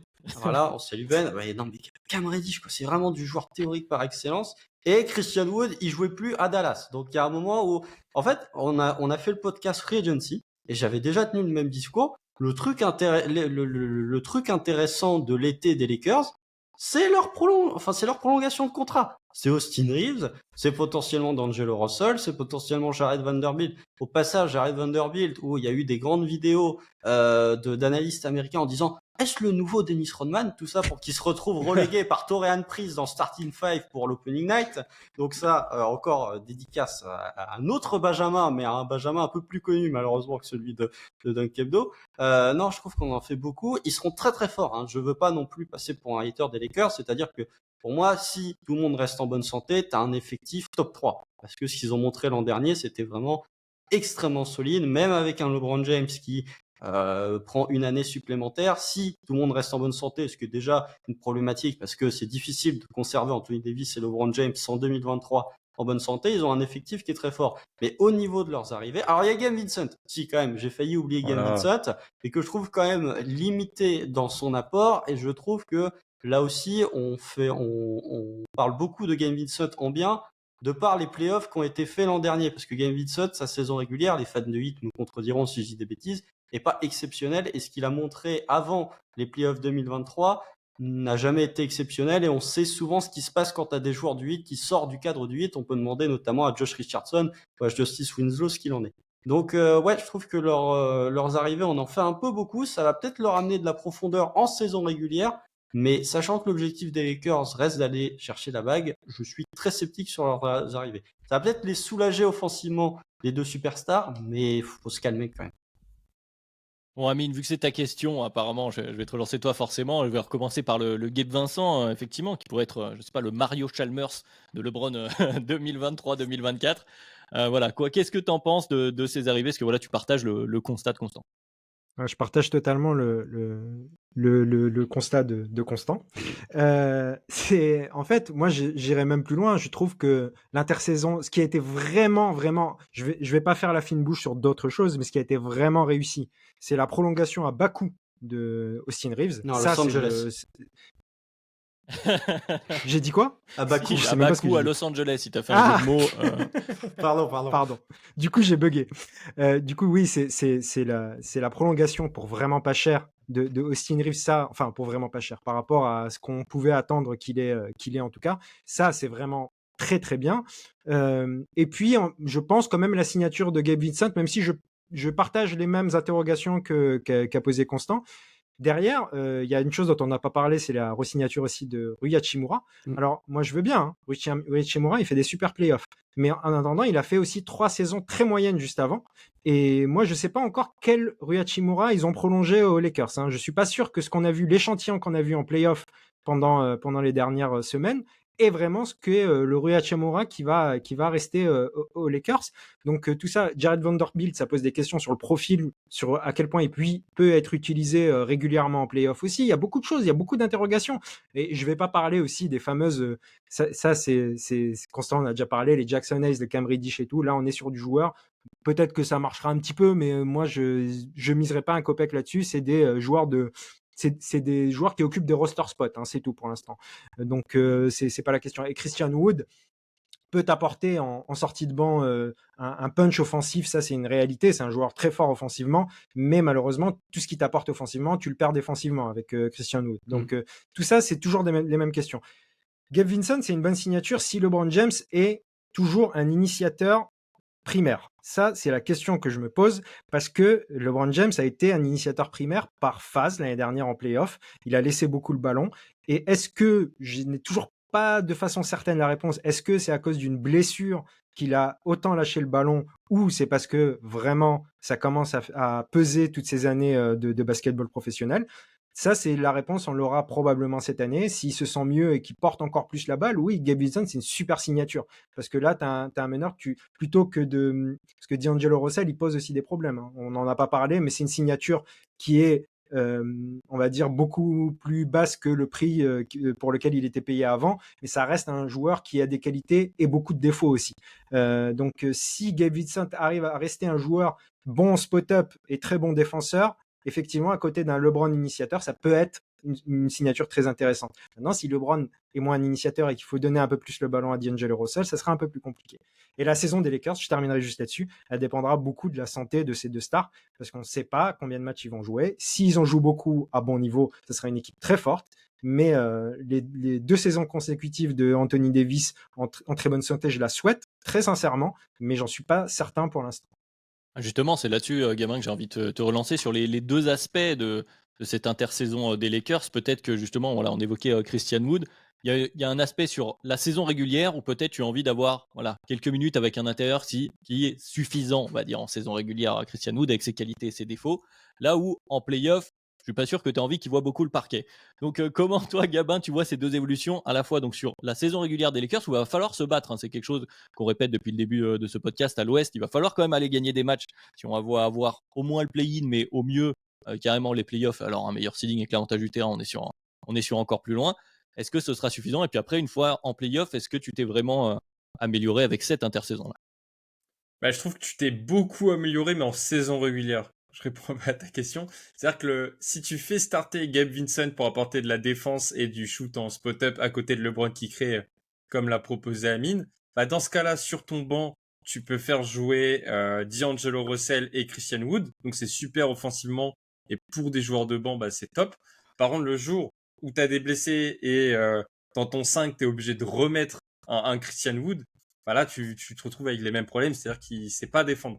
Donc ça devient trop problématique et ça manque d'un petit intérieur que tu peux faire remplacer avec Anthony Davis en playoff et qui peut te faire jouer titulaire si jamais tu as un souci de santé. Parce que Là, t'as l'impression qu'ils misent sur la santé de leurs deux stars, ce qui me pose beaucoup de problèmes parce que LeBron, on a vu en playoff qu'apparemment il était blessé, il devient âgé et de plus en plus apte aux blessures.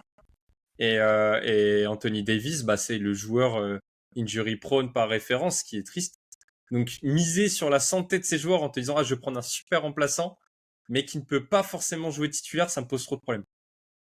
J'aurais Est-ce que préféré peut-être un profil un peu moins fort offensivement, mais plus équilibré, que tu peux faire jouer sans trop de problèmes défensifs de l'autre côté. Voilà. Est-ce que l'autre problématique, on n'a pas encore évoqué Constant, je te relance là-dessus, qu'on n'a pas encore évoqué dans cet effectif, c'est l'aile en fait. On n'a pas cité beaucoup d'ailiers qui peuvent jouer. C'est-à-dire que oui, bon, il y a Hachimura. LeBron James, voilà. Tu as cité Hachimura, Amin, Toran Austin Prince. Reeves, selon si tu veux jouer un peu small, etc. Mais est-ce que voilà, tu te retrouves pas qu'une Austin Reeves dépendance, parce que sinon on arrive vite à Cam Reddish justement, Constant, quand on fait la liste des joueurs qui peuvent jouer à l'aile. Donc déjà, pour répondre à la question de Gabin, c'est le moment où si Ben avait été parmi nous, il aurait dit Dwight Howard. Ensuite, non, à l'aile, en fait, ouais, ils ont quand même tu vois, ils ont signé Toran Prince, Vanderbilt. J'ai été méchant parce que je trouvais vraiment qu'on en faisait beaucoup. Oui. Sachant que faut regarder les ratings quand il est pas sur le parquet. Les Lakers sont meilleurs quand il est pas sur le parquet, mais tu peux quand même l'insérer parce c'est pas non plus un tâcheron, il sait faire de belles choses. Je sais pas, moi je trouve qu'ils ont de la profondeur. Moi, ce qui m'inquiète plus, c'est ce qu'on avait dit au moment de l'été. Ils font une bonne intersaison parce qu'ils avaient des moyens limités, mais ils progressent en rien. Enfin, ça ne les fait progresser en rien dans leur objectif ultime qui est le titre. Et surtout, Amine a parlé de D'Angelo Russell. Moi, je trouve comme Amine a dit que D'Angelo Russell avait beaucoup de défauts, en fait, les qualités de D'Angelo Russell sont tellement importantes pour les Lakers qu'ils sont obligés de le faire starter malgré ses défauts. Et c'est ça qui m'inquiète un peu plus. Peut-être qu'un joueur comme Gabe Vincent viendra suppléer un peu d'Angelo Russell, non pas sur le playmaking et sur la capacité de pull-up, mais peut-être un peu plus sur la réussite extérieure et sur la menace que ça peut apporter potentiellement quand tu as LeBron James qui joue en tant qu'initiateur ou si tu as Austin Reeves qui joue en tant qu'initiateur. On l'a vu l'an dernier, c'était pas si déconnant que ça. Mais ouais, moi ce qui m'inquiète le plus, c'est que sur le guard play, potentiellement, oui, tu as LeBron James effectivement, mais tu as encore cette problématique de on a D'Angelo Russell et en fait on doit vivre avec D'Angelo Russell en tant que titulaire. C'est ça qui m'inquiète un peu plus. À l'aile, non, je te dis Toran Prince, Jared Vanderbilt et LeBron James, Rui Hachimura. Moi, c'est pas ce qui m'inquiète le plus, potentiellement. Mais je sais pas, Amine, je t'ai vu pas mal acquiescer, si tu veux rajouter quelque chose. Ouais, t'as même. Je pense que vraiment celui qui occupe le poste de roster, le rôle de roster spot, c'est vraiment Cam Reddish. Même Jackson Hayes, il peut jouer des 10 minutes en vérité. C'est un gars qui a joué en NBA, qui a montré une certaine utilité, qui a joué un petit peu donc aux Pels et qui peut, malgré sa très grande taille, jouer au poste 4. Je pense que c'est plus un poste 4 qu'un poste 5 en vérité, parce qu'il est très léger. Il saute un peu partout, il shoot pas très bien, mais à côté d'un pivot qui stretch, en tout cas, c'était un peu ce qu'il faisait avec Valanciunas lorsqu'il jouait aux Pels. C'était plus dans ce rôle-là que dans un rôle de poste 5. Mais du coup, je suis d'accord. En fait, la profondeur, tu l'as quand même. Du côté de Los Angeles, moi, j'ai tendance à considérer qu'ils ont une belle profondeur même, avec pas mal de profils en plus un peu différents. Mais la question, et en plus, un coach qui a montré de belles choses l'année dernière, et une belle adaptabilité d'Arvinam. Donc, je dis pourquoi pas, mais tout repose sur la santé de leurs deux stars. Parce que en fait, avec les deux stars en très bonne santé, ça va être une très bonne équipe, Los Angeles. Il y aura pas de surprise. Il y a des profils qui marchent mieux avec leurs deux stars que c'était le cas lors des 2 dernières saisons, avant la trade deadline l'année dernière. Donc, si leurs deux stars sont en bonne santé, ça va fonctionner à minima, en tout cas. Voilà, et puis de toute façon, ce qui était, on avait tourné la question autour de l'enflammade, mais c'est surtout, ce qui rend optimiste la plupart des gens, c'est que cette année, au moins, ils partent pas avec le retard de la grande problématique de construction qu'ils avaient avec donc la version Russell Westbrook, on va dire, de ces Lakers de l'année dernière. Donc peut-être que tu peux un peu plus étaler, tu auras moins besoin de forcer justement sur tes deux stars, notamment sur Papi James, qui est devenu, ça y est d'ailleurs, c'est le plus vieux joueur de la ligue depuis qu'on a appris qu'Iguodala prenait sa retraite. Donc voilà, un peu moins besoin de... Surtout Aslem. Surtout Aslem, effectivement. On aura moins besoin en tout cas de forcer du côté de LeBron James. Donc effectivement, ça peut être un motif d'espoir pour les Lakers. Si, comme tu l'as dit, Amine, je pense qu'on va finir par ça, sera une des très bonnes équipes à l'Ouest et qui va être dans la bataille et qu'on risque de retrouver à l'été prochain. Et en parlant d'équipes qui seront là en nu classement à l'Ouest et qu'on retrouvera l'été prochain, c'est le moment de parler des champions en titre avec les Denver Nuggets La question qui m'a été assignée pour le coup. Je ne sais pas pourquoi, peut-être parce que j'aime beaucoup le numéro 1 du DH20 et qui effectivement est le numéro 1, je le répète, et je salue Ben. On va parler donc des Nuggets, champions en titre, qui sont dans une continuité, mais comme souvent dans les équipes championnes, qui ont perdu un ou deux bons joueurs ici et là. Je pense notamment à Bruce Brown, qui est peut-être le départ le plus marquant des Nuggets cet été. Donc la question était la continuité et la qualité du roster en font-ils les favoris pour le seed 1 à l'Ouest? Alors là, beaucoup répété, effectivement, à l'Ouest, ça va être de vraies joutes. Est-ce qu'ils sont toujours favoris sur la saison régulière? Personnellement, j'ai l'impression que oui, mais on va retrouver la question du costume qui est toujours la même. Donc le départ de Bruce Brown, où les Nuggets ont l'air de vouloir compter plutôt sur la progression interne avec un autre Brown, mais qui ne s'écrit pas pareil, avec Christian Brown, qui a donné de bonnes minutes dans toute la campagne de playoff. La question, c'est est-ce qu'il va être capable justement d'avoir cette progression quand tu augmentes en nombre de minutes, quand tu augmentes en usage, quand tu changes de rôle tout simplement, de garder la même productivité. C'est toujours cette théorie, on en parle souvent, donc ils ont l'air de compter là-dessus. Tu as récupéré aussi un Reggie Jackson. Le reste de l'effectif est plus ou moins le même. La question centrale, et je vais vous rebalancer comme ça, tiens, Gabin, ça va être pour toi quand tu n'as pas entendu depuis un petit moment. C'est comme toujours avec les équipes championnes, c'est est-ce qu'ils auront encore assez la dalle, entre guillemets, en tout cas pour pas prendre de retard justement pour arriver seed 1 à l'Ouest. Est-ce que c'est l'objectif? On verra, parce qu'il y a beaucoup de monde, on l'a déjà répété, dans cette course du haut de tableau de la conférence Ouest. Je pense que cette question de motivation, ce qui est drôle, c'est que si tu demandes aux joueurs, ils vont te répondre que oui, ils ont la dalle et ils sont plus motivés que jamais. Évidemment. Machin. Mais inconsciemment, t'as quand même ce petit relâchement. Et ce qui m'inquiète, c'est que t'as pas à part Michael Porter Jr., t'as pas ce jeune joueur qui va quand même tout donner, en fait. Les autres sont sont dans leur prime, sont âgés, et donc, t'auras peut-être ce petit relâchement, tu vas peut-être être fatigué de ta saison. Malgré ça, je les vois quand même finir premier de la conférence Ouest. Tu vois, malgré tout ça, parce que les autres équipes de l'Ouest me posent trop d'interrogations, alors que les Nuggets, on sait que ça clique, on sait que le 5 de départ qui n'a pas bougé, est élite et indéfendable. Donc j'ai pas trop de questions à me poser en fait, à part cette question de comment tu remplaces Bruce Brown qui avait un rôle hyper important en playoff, et est-ce que l'équipe va rester en forme jusqu'à la fin? Est-ce que ça va remarcher? Franchement, il n'y a pas de souci en fait chez les Denver Nuggets. Normalement, ça recommence. Je vois qu'il y a pas de souci. Non, mais c'est bien, ça me va. Moi, ça me va l'optimisme, même si voilà, on peut aussi se poser des questions. On a beaucoup parlé profondeur pendant ce podcast. Alors, effectivement, les joueurs majeurs, les 5-6 joueurs du top de l'effectif, les Nuggets ne posent pas de questions. Sur la saison régulière, il y aura peut-être aussi une envie de voir plus de monde. Et c'est là, quand on va arriver justement au 7, 8, 9, où il y a peut-être plus de questions. Je sais pas. Tiens, Constant, toi, comment tu les vois, notamment derrière Nikola Jokic, où par exemple, on peut se poser des questions?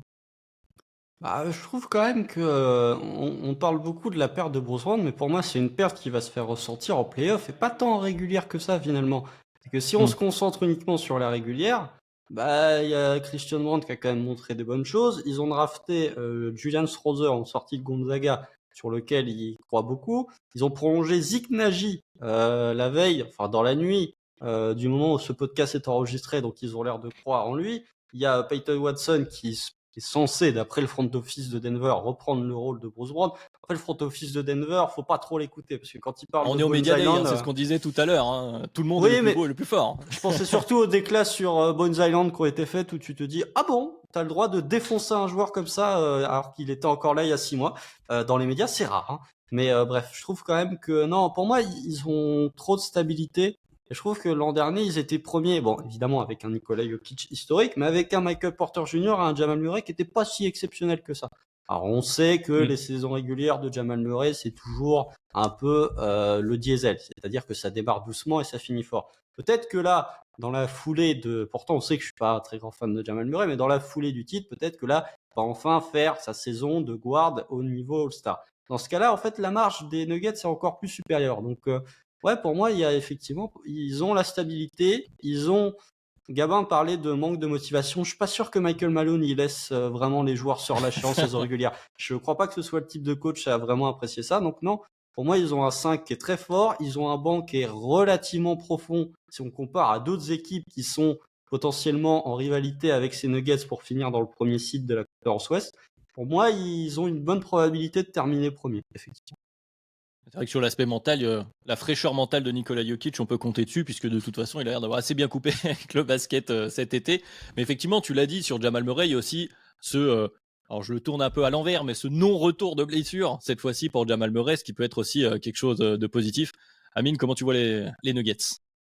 Vous avez dit beaucoup de choses que je voulais dire, donc ça va être simple. Je vais juste dire que aussi que Denver, c'est en premier de l'Ouest l'année dernière. C'est pas une première, hein, et c'est pas une première qui font des très bonnes régulières. En fait, l'année dernière, ils ont conclu par un titre, mais je pense qu'en fait, avec Nikola Jokic comme meilleur joueur, c'est une garantie de bonne saison régulière, parce qu'en plus, il est là quasiment sur les 82 matchs, et c'est un joueur qui fait tourner ton équipe de toute manière. Aujourd'hui, en plus, il y a une défense qui est intelligemment travaillée et qui permet à l'équipe d'être à son plus haut niveau. Moi, les seules questions que je me pose, et effectivement, c'est pas trop sur la régulière, ça va être sur ce qui se passera ensuite. Je dis pas qu'ils seront forcément premiers cette année, mais ce qui se passera ensuite, ça sera peut-être à juger différemment, parce que je vais reciter un joueur qu'on vient de citer, deux joueurs qu'on a cités de toute manière. Jamal Murray et Michael Porter Jr. sont des joueurs de pic un peu, tous les deux. C'est-à-dire qu'ils peuvent avoir des pics très hauts, mais ils peuvent aussi descendre très bas. Et donc, en fonction de ça, c'est ça qui déterminera sûrement les playoffs des Nuggets, même si là on en est encore très loin. Mais pour moi, il n'y a pas trop de doute que une équipe avec Nikola Jokic en franchise bien articulée, normalement en saison régulière, ça va rouler, ça sera top 2, top 3 à l'Ouest. Et Facile. voilà, Jokic qui t'assure le plancher, et les autres peut-être sur la question du plafond. Constant, j'ai vu que tu voulais réagir. Je tiens juste à rappeler un truc, les Nuggets, depuis qu'ils vont en playoff, donc depuis la 2018-2019, c'est deuxième, troisième, sixième, premier. Voilà, je pense que ça conclut parfaitement le fait qu'on n'a pas trop de questions à se poser et que les Nuggets, on va surtout en reparler en fin de saison pour savoir s'ils seront capables de faire le fameux back-to-back, qui est toujours un des grands sujets de la saison NBA. Mais justement, Amine, on l'a évoqué un peu en filigrane tout au long du podcast depuis l'introduction. Les Philadelphia 76ers, beaucoup de questions autour de ces 76ers pour une équipe qui pourtant a quand même le MVP en titre dans son effectif.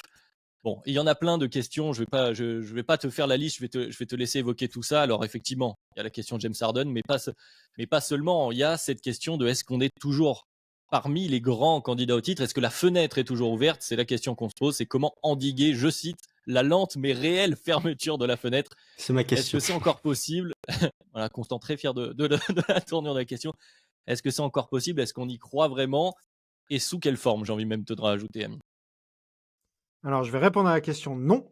Et je vais même dire, la fenêtre, elle est fermée pour moi. Je suis désolé, c'est difficile pour mes amis supporters des Sixers, mais la fenêtre, elle est fermée parce qu'en fait, je ne vois pas, je sais que quand on est supporter, on voit les choses avec beaucoup d'optimisme sur le développement de certains joueurs, sur les trades potentiels qu'on imagine beaucoup plus intéressants qu'ils ne puissent être, mais je suis désolé.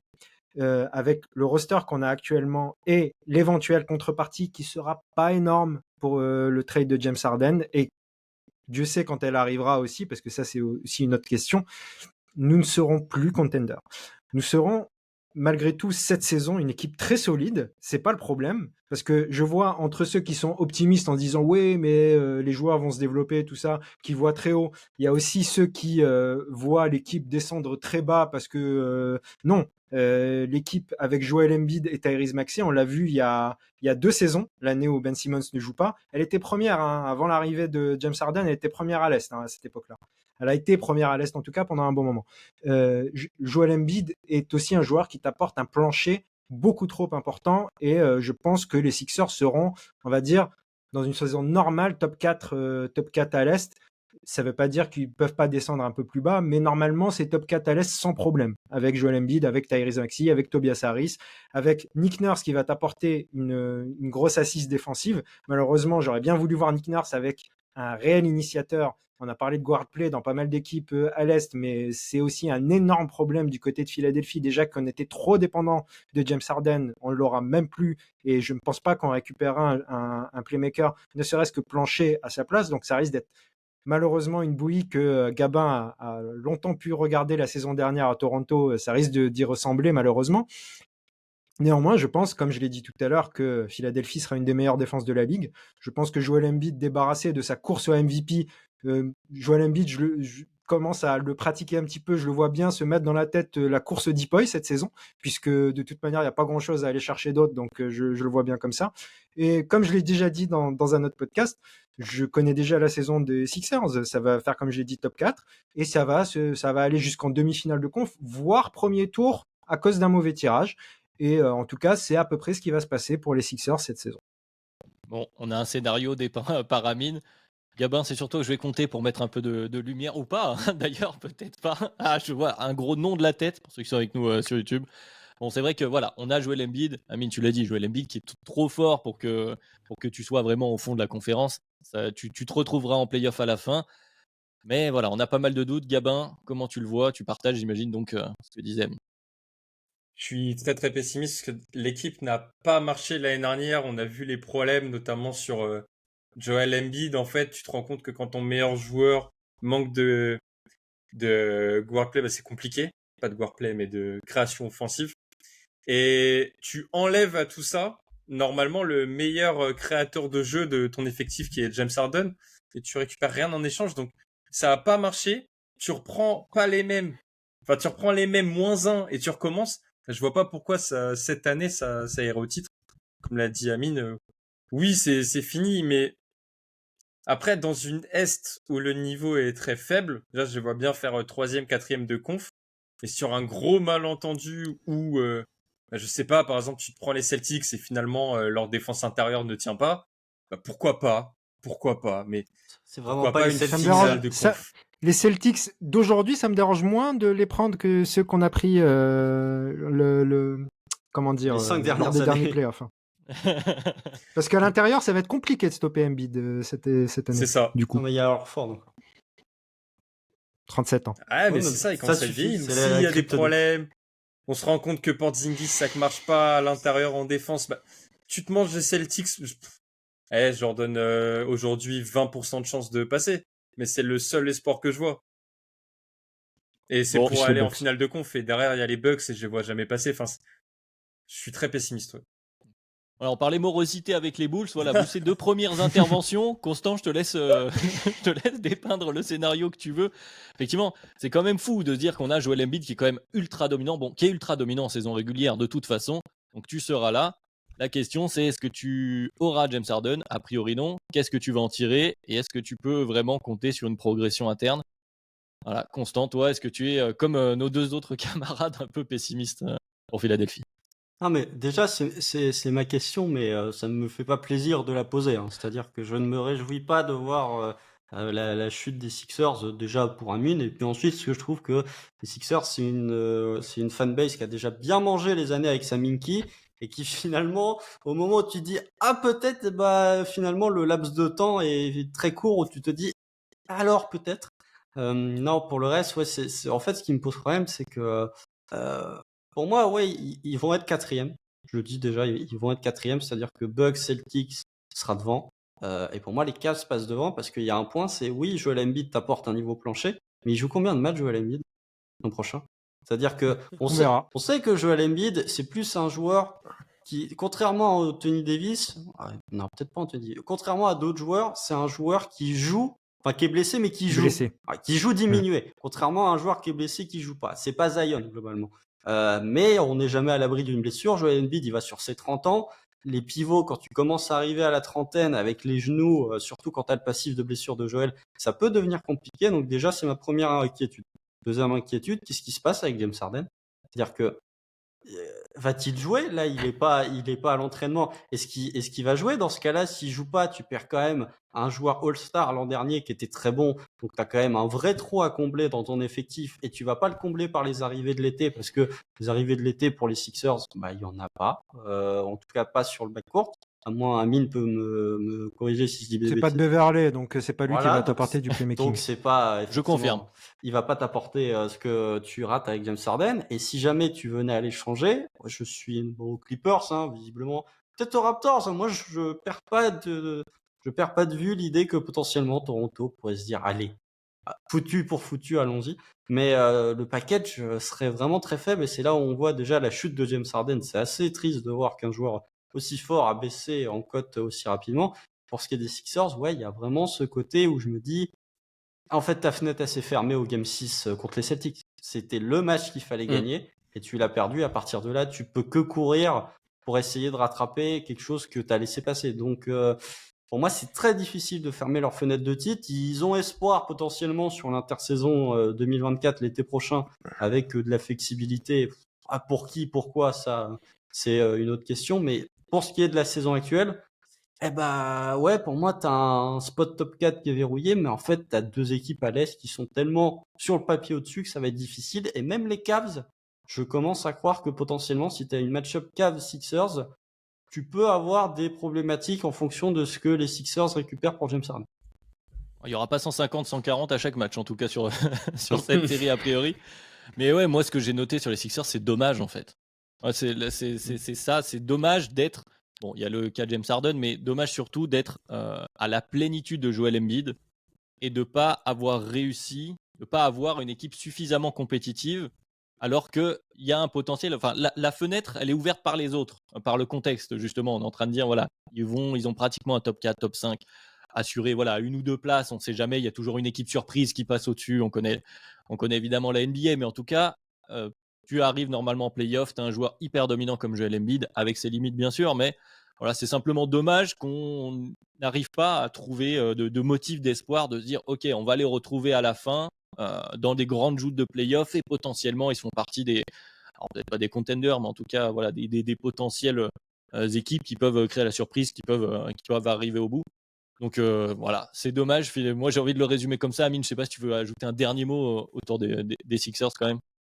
Ouais, je vais rajouter deux, trois petites choses. C'est juste par rapport à ce que tu viens de dire. Effectivement, en fait, la fenêtre de titre, on va dire qu'elle elle est ouverte à vraiment, vous voyez, quand on laisse un petit liseré pour rentrer un peu d'air. Et cette petite ouverture, en fait, ça dépend des autres. Ça dépend pas de toi. C'est-à-dire que si tu as une année où tu es ultra chanceux, ce qui n'a pas été le cas généralement du côté de Philadelphie, une année où il y a des blessures du côté des deux mastodontes, par exemple, ce genre de choses, et que une défense de fer te suffit à aller en finale et qu'ensuite c'est des choses qui arrivent. Toronto a eu beaucoup de chance l'année où ils ont remporté leur titre. Ils méritent leur titre, mais néanmoins ils ont eu pas mal de choses qui ont permis Qui ont tourné en leur faveur, d'y accéder.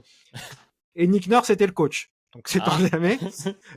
Mais tout ça pour dire que sinon, il y a toujours des petites choses quand on est supporter de franchise, il y a toujours des petites choses qu'on a envie d'observer, qu'on commence déjà à voir plus ou moins pondre, et qu'on se doutait que Nick Nurse allait adorer Paul Reed. C'est un joueur qui a le profil. Nous, du côté de la fanbase de Philly, on attend de voir Paul Reed plus. On imagine que Nick Nurse peut le mettre en poste 4 si Paul Reed trouve un petit peu d'adresse un petit peu derrière l'arc, et qui lui permet de jouer en poste 4, ce qui donnerait une défense encore plus forte du côté de Philly.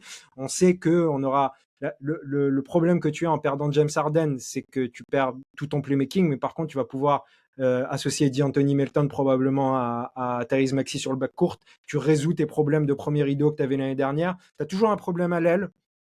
Au poste d'ailier, il y a un manque d'une sorte de profondeur. On a pas mal de joueurs, mais en fait aucun, à part Tobias, est clairement le titulaire indiscutable. Peut-être que PJ Tucker va redevenir un petit peu le joueur qui va peut-être redevenir un peu le joueur qu'il était devenu du côté de Miami, à s'impliquer un peu plus dans le jeu. C'est là où j'ai un peu plus confiance, parce qu'il y a Nick Nurse qui peut proposer des choses un peu plus intéressantes tout de même.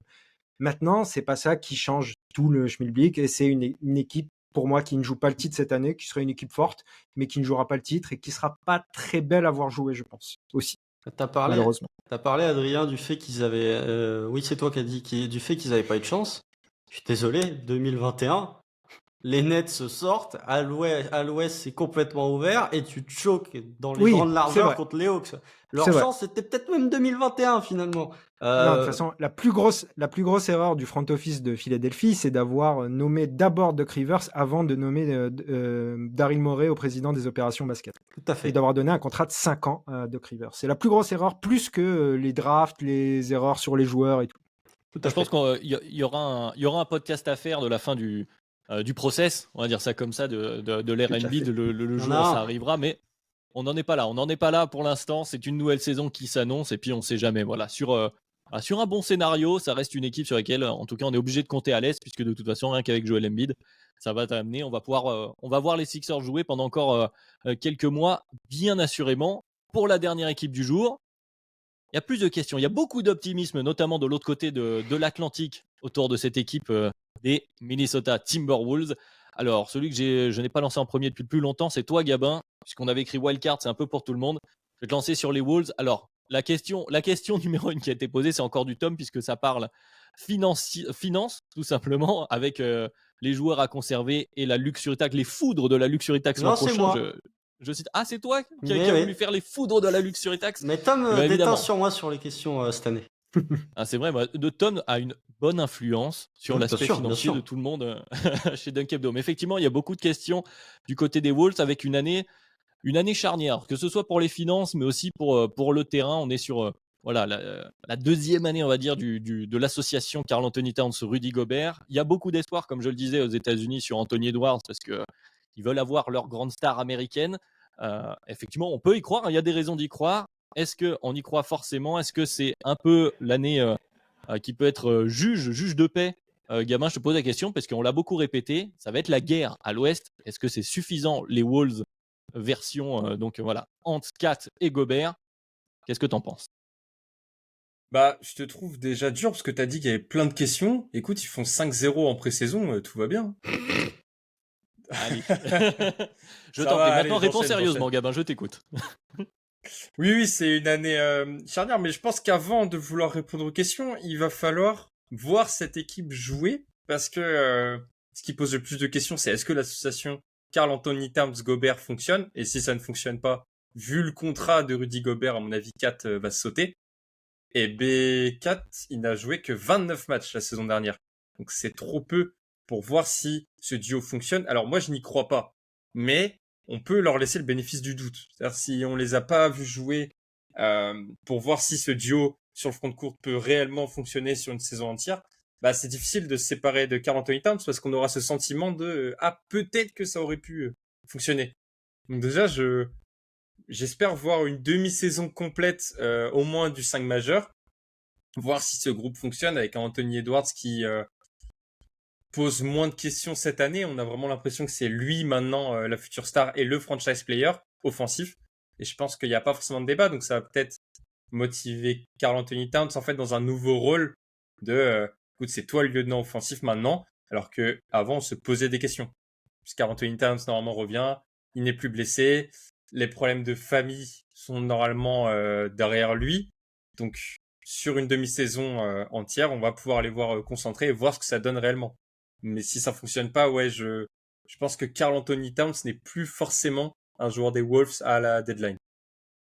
C'est assez intéressant ce cas des Wolves. Alors déjà, sacré take de la part de Gabin, on va voir, mais c'est assez intéressant parce que c'est un cas qui rassemble pas mal de sujets qu'on a évoqués dans ce podcast du côté des Wolves avec, bon, alors, il y a à voir si ça fonctionne, cette nouvelle mouture. Bon, la question, elle était déjà là. Mais il y a la question du guard play de Mike Conley. C'était la deuxième question qui était notée d'ailleurs, l'équipe la plus dépendante de son cinquième homme, entre guillemets. Ça, c'est une Donc, Mike question de Tom, Conley, ça. ça y ressemble en tout cas, effectivement. Et puis, on a beaucoup parlé des défenses. On a une équipe avec un personnel plutôt intéressant sur le papier. Alors, ça n'a pas forcément réussi sur les quelques petits échantillons, tu l'as dit, Gabin, où on avait tout le monde, mais assez intéressant.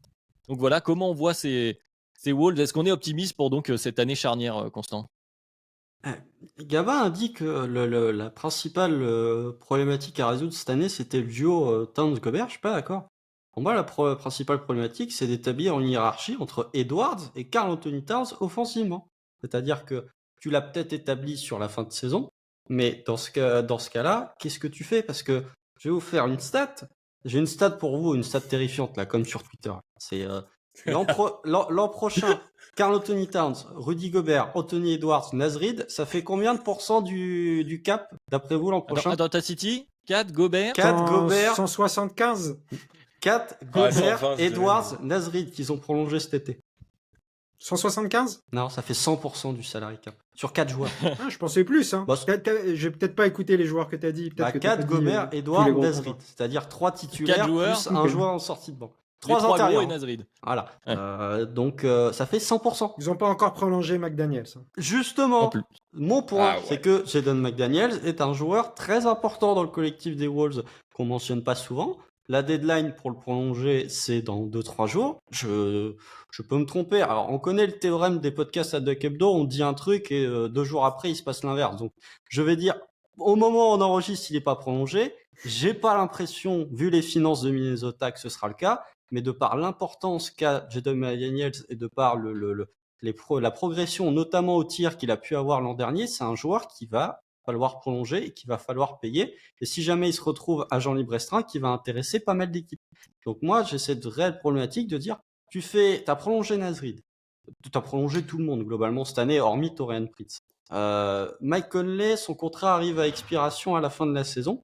Tu fais une année là où tu as tout le monde, et j'ai envie de dire, c'est peut-être l'année où ton effectif sera le plus fort, parce qu'à partir de l'an prochain, tu auras des contraintes de la luxury tax avec la prolongation d'Edwards. Ça peut t'amener potentiellement à bouger Karl Anthony Towns ou à bouger Rudy Gobert, donc je me dis, s'il y a une année où les Wolves doivent vraiment être très forts, c'est cette année. Et la problématique que j'ai, c'est que s'ils veulent être très forts, va falloir établir une sorte de hiérarchie entre Edwards et Kat, parce que je suis pas sûr que cette hiérarchie elle soit clairement définie aujourd'hui. Ah, Je pour pense ajouter à qu'elle ce est que faite. tu... Hein. Ah, ça c'est Je une pense question que parce que que la juste pour... hiérarchie est je faite, je mais pense que c'est dans que la mon tête avis. de Karl Anthony Towns, elle est pas faite, par exemple. Médiatiquement, elle est peut-être faite pour beaucoup de gens, mais c'est pas dit qu'elle le soit en interne. Mais effectivement, juste pour ajouter à ce que vient de dire Constant avant de t'écouter, Amine, sur le cas McDaniels, c'est vrai que tu as eu la chance à la perte, alors les fans des Wolves nous disaient, mais à la perte de Vanderbilt, voilà, d'avoir en interne quelqu'un qui a remplacé et même presque amélioré d'ailleurs Oui. le niveau à ce poste dans ce costume-là. C'est pas quelque chose que tu vas pouvoir réussir à faire à chaque fois et qui te laisse justement l'opportunité d'avoir voilà 100% du cap space sur 4 joueurs. Donc on est vraiment sur alors la saison de la dernière chance, en tout cas de cette version-là. Amine, du coup, si tu veux ajouter quelque chose, enfin donner ton avis sur ces Wolves version Moi, je suis, dé- Edwards ou 4. Vas-y. je suis désolé, c'est la fin du podcast, mais j'ai pas mal de choses à dire parce que ça m'a fait réfléchir à pas mal de choses. Déjà, dans les 4 contrats que tu as cités, Constant, il y a 3 pivots. Est-ce que c'est normal que tu dépenses autant d'argent sur 3 pivots? Parce que Karl Anthony Towns est un pivot. Je suis désolé, et c'est là où est le problème. C'est-à-dire que j'aimais déjà pas le trade de Rudy Gobert l'année dernière, je l'aime encore moins maintenant. C'est-à-dire qu'on on est potentiellement. Je sais que Karl Anthony Towns a ses défauts en tant que pivot, notamment sur l'aspect défensif, mais aujourd'hui, si tu me proposes un 5 majeur avec Conley, Edwards, McDaniels, Kyle Anderson et Karl Anthony Towns au poste de pivot, je préfère qu'avec un duo Towns-Gobert dans la raquette. Là. Je n'aime pas du tout cet alliage. Je n'aime pas du tout ce qu'on demande à Towns de faire d'un point de vue défensif, parce que c'est pas le meilleur pivot défensif, mais néanmoins, c'est pas non plus un ailier fort d'un point de vue défensif non plus. Du coup, moi, j'ai beaucoup d'interrogations sur la construction de ce roster, sur la façon dont est dépensé l'argent, parce que là, justement, on se pose la question de dépenser l'argent pour Jaden McDaniels, alors moi, j'adore Nasrid, hein. Je préfère que ce soit justement Nasrid le backup de l'un des 2 pivots, mais si tu as déjà Rudy Gobert et Karl Anthony Towns, c'était peut-être pas obligé de payer Nasrid finalement. Faut peut-être prioriser la façon dont tu dépenses ton argent, même si je préfère garder Nasrid et envoyer un des 2 autres ailleurs et garder un vrai titulaire et faire autre chose. Derrière, tu as Kyle Anderson ou McDaniels, tu as un duo qui peut jouer sur les postes 3-4 et qui peut être très bon défensivement notamment et qui t'apporte du lien offensivement. McDaniels commence à mettre ses shoots. Kyle Anderson fait des bons choix et donc est plutôt efficace même s'il prend un tout petit usage. Mike Conley est un joueur intelligent. Tu peux avoir une équipe très intelligente, très intéressante, mais j'ai l'impression que les choix sont mal faits. Donc, moi, ma question vient de comment tu organises tout ça, pourquoi tu as fait le trade de Gobert, ou alors si tu as fait le trade de Gobert, à un moment donné, il faut l'assumer, il faut dire au revoir à Towns. Il y a des choix à faire, des choix qu'ils ne font pas, en fait. Et pour moi, il y a un potentiel. Quand je vois tous les joueurs qui composent cet effectif, même la profondeur et tout, ça peut être intéressant. Mais déjà, ça coûte beaucoup trop cher pour avoir tous ces joueurs, pour la franchise du Minnesota et aucun véritable alpha pour l'instant. Je suis désolé. Moi, j'aime bien Anthony Edwards, mais on n'est pas encore au niveau d'un alpha qui peut t'emmener loin en playoff. Donc, tu dépenses énormément d'argent sans véritable alpha. Tout ça, pour moi, il y a trop de questions et pas assez de réponses. Voilà. On sent que ça passionne un peu les Wolves, qui avait envie, ça te passionne en tout cas, Amine. Mais effectivement, je trouve ça intéressant, je suis assez d'accord avec toi, c'est qu'en fait, surtout, cet effectif est cher par rapport comment dire, la temporalité à laquelle tu es par rapport aux réponses que tu dois avoir. C'est-à-dire que tu es en avance sur, c'est de la spéculation un peu, sur le fait qu'Anthony Edwards va intégrer voilà, le top 15 des H20, quelque chose comme ça, que l'association entre les deux, tu arrives à trouver les clés. Voilà, on est sur comment dire, un payroll de candidats au titre, alors que pour l'instant, eh bien, on t'a pas vu. En fait, on t'a même pas vu en playoff finalement. Donc c'est assez compliqué. Je sais plus qui a entamé. Je crois que c'est Gabin. Si tu veux revenir sur ces Wolves, si tu as encore quelque chose à ajouter, ou si On simplement les tu es a comme vus en Amine sur le playoff. constat. On les a vus en playoff et on a vu Anthony Edwards. Oui. DH20 unanime l'année prochaine. Non, Non, mais on les a vus le. en playoff, c'est 2 victoires, 8 défaites, effectivement. Ouais, peut-être bien. Oui, c'est ça, c'est ça. C'est sûr que c'est sûr.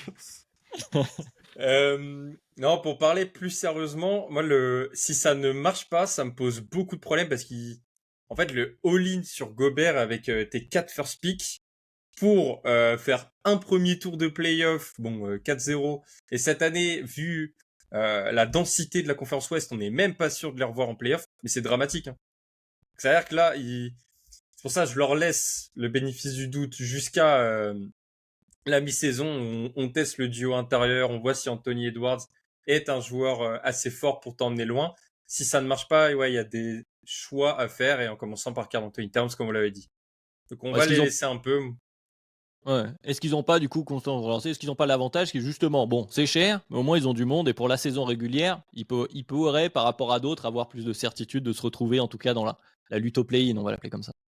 Oui, Ils sont dans la lutte, mais ils sont même pas garantis d'être si forts que ça. Moi, j'ai pas assez de garanties là sur ce que j'ai vu l'année dernière.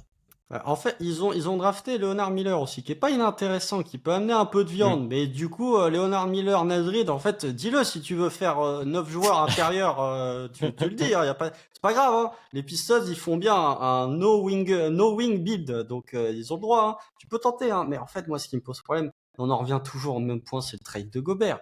À quel point c'est débile. Je suis désolé, les fans des Wolves, je suis pas du tout un hater de votre franchise, hein. J'adore G2 McDaniels, alors que pourtant, quoi? Pourquoi tu ris? C'est vrai? J'adore G2 T'es McDaniels. pas un hater des Wolves. Non, non, c'est pas vrai. On Non, ne déteste personne ici.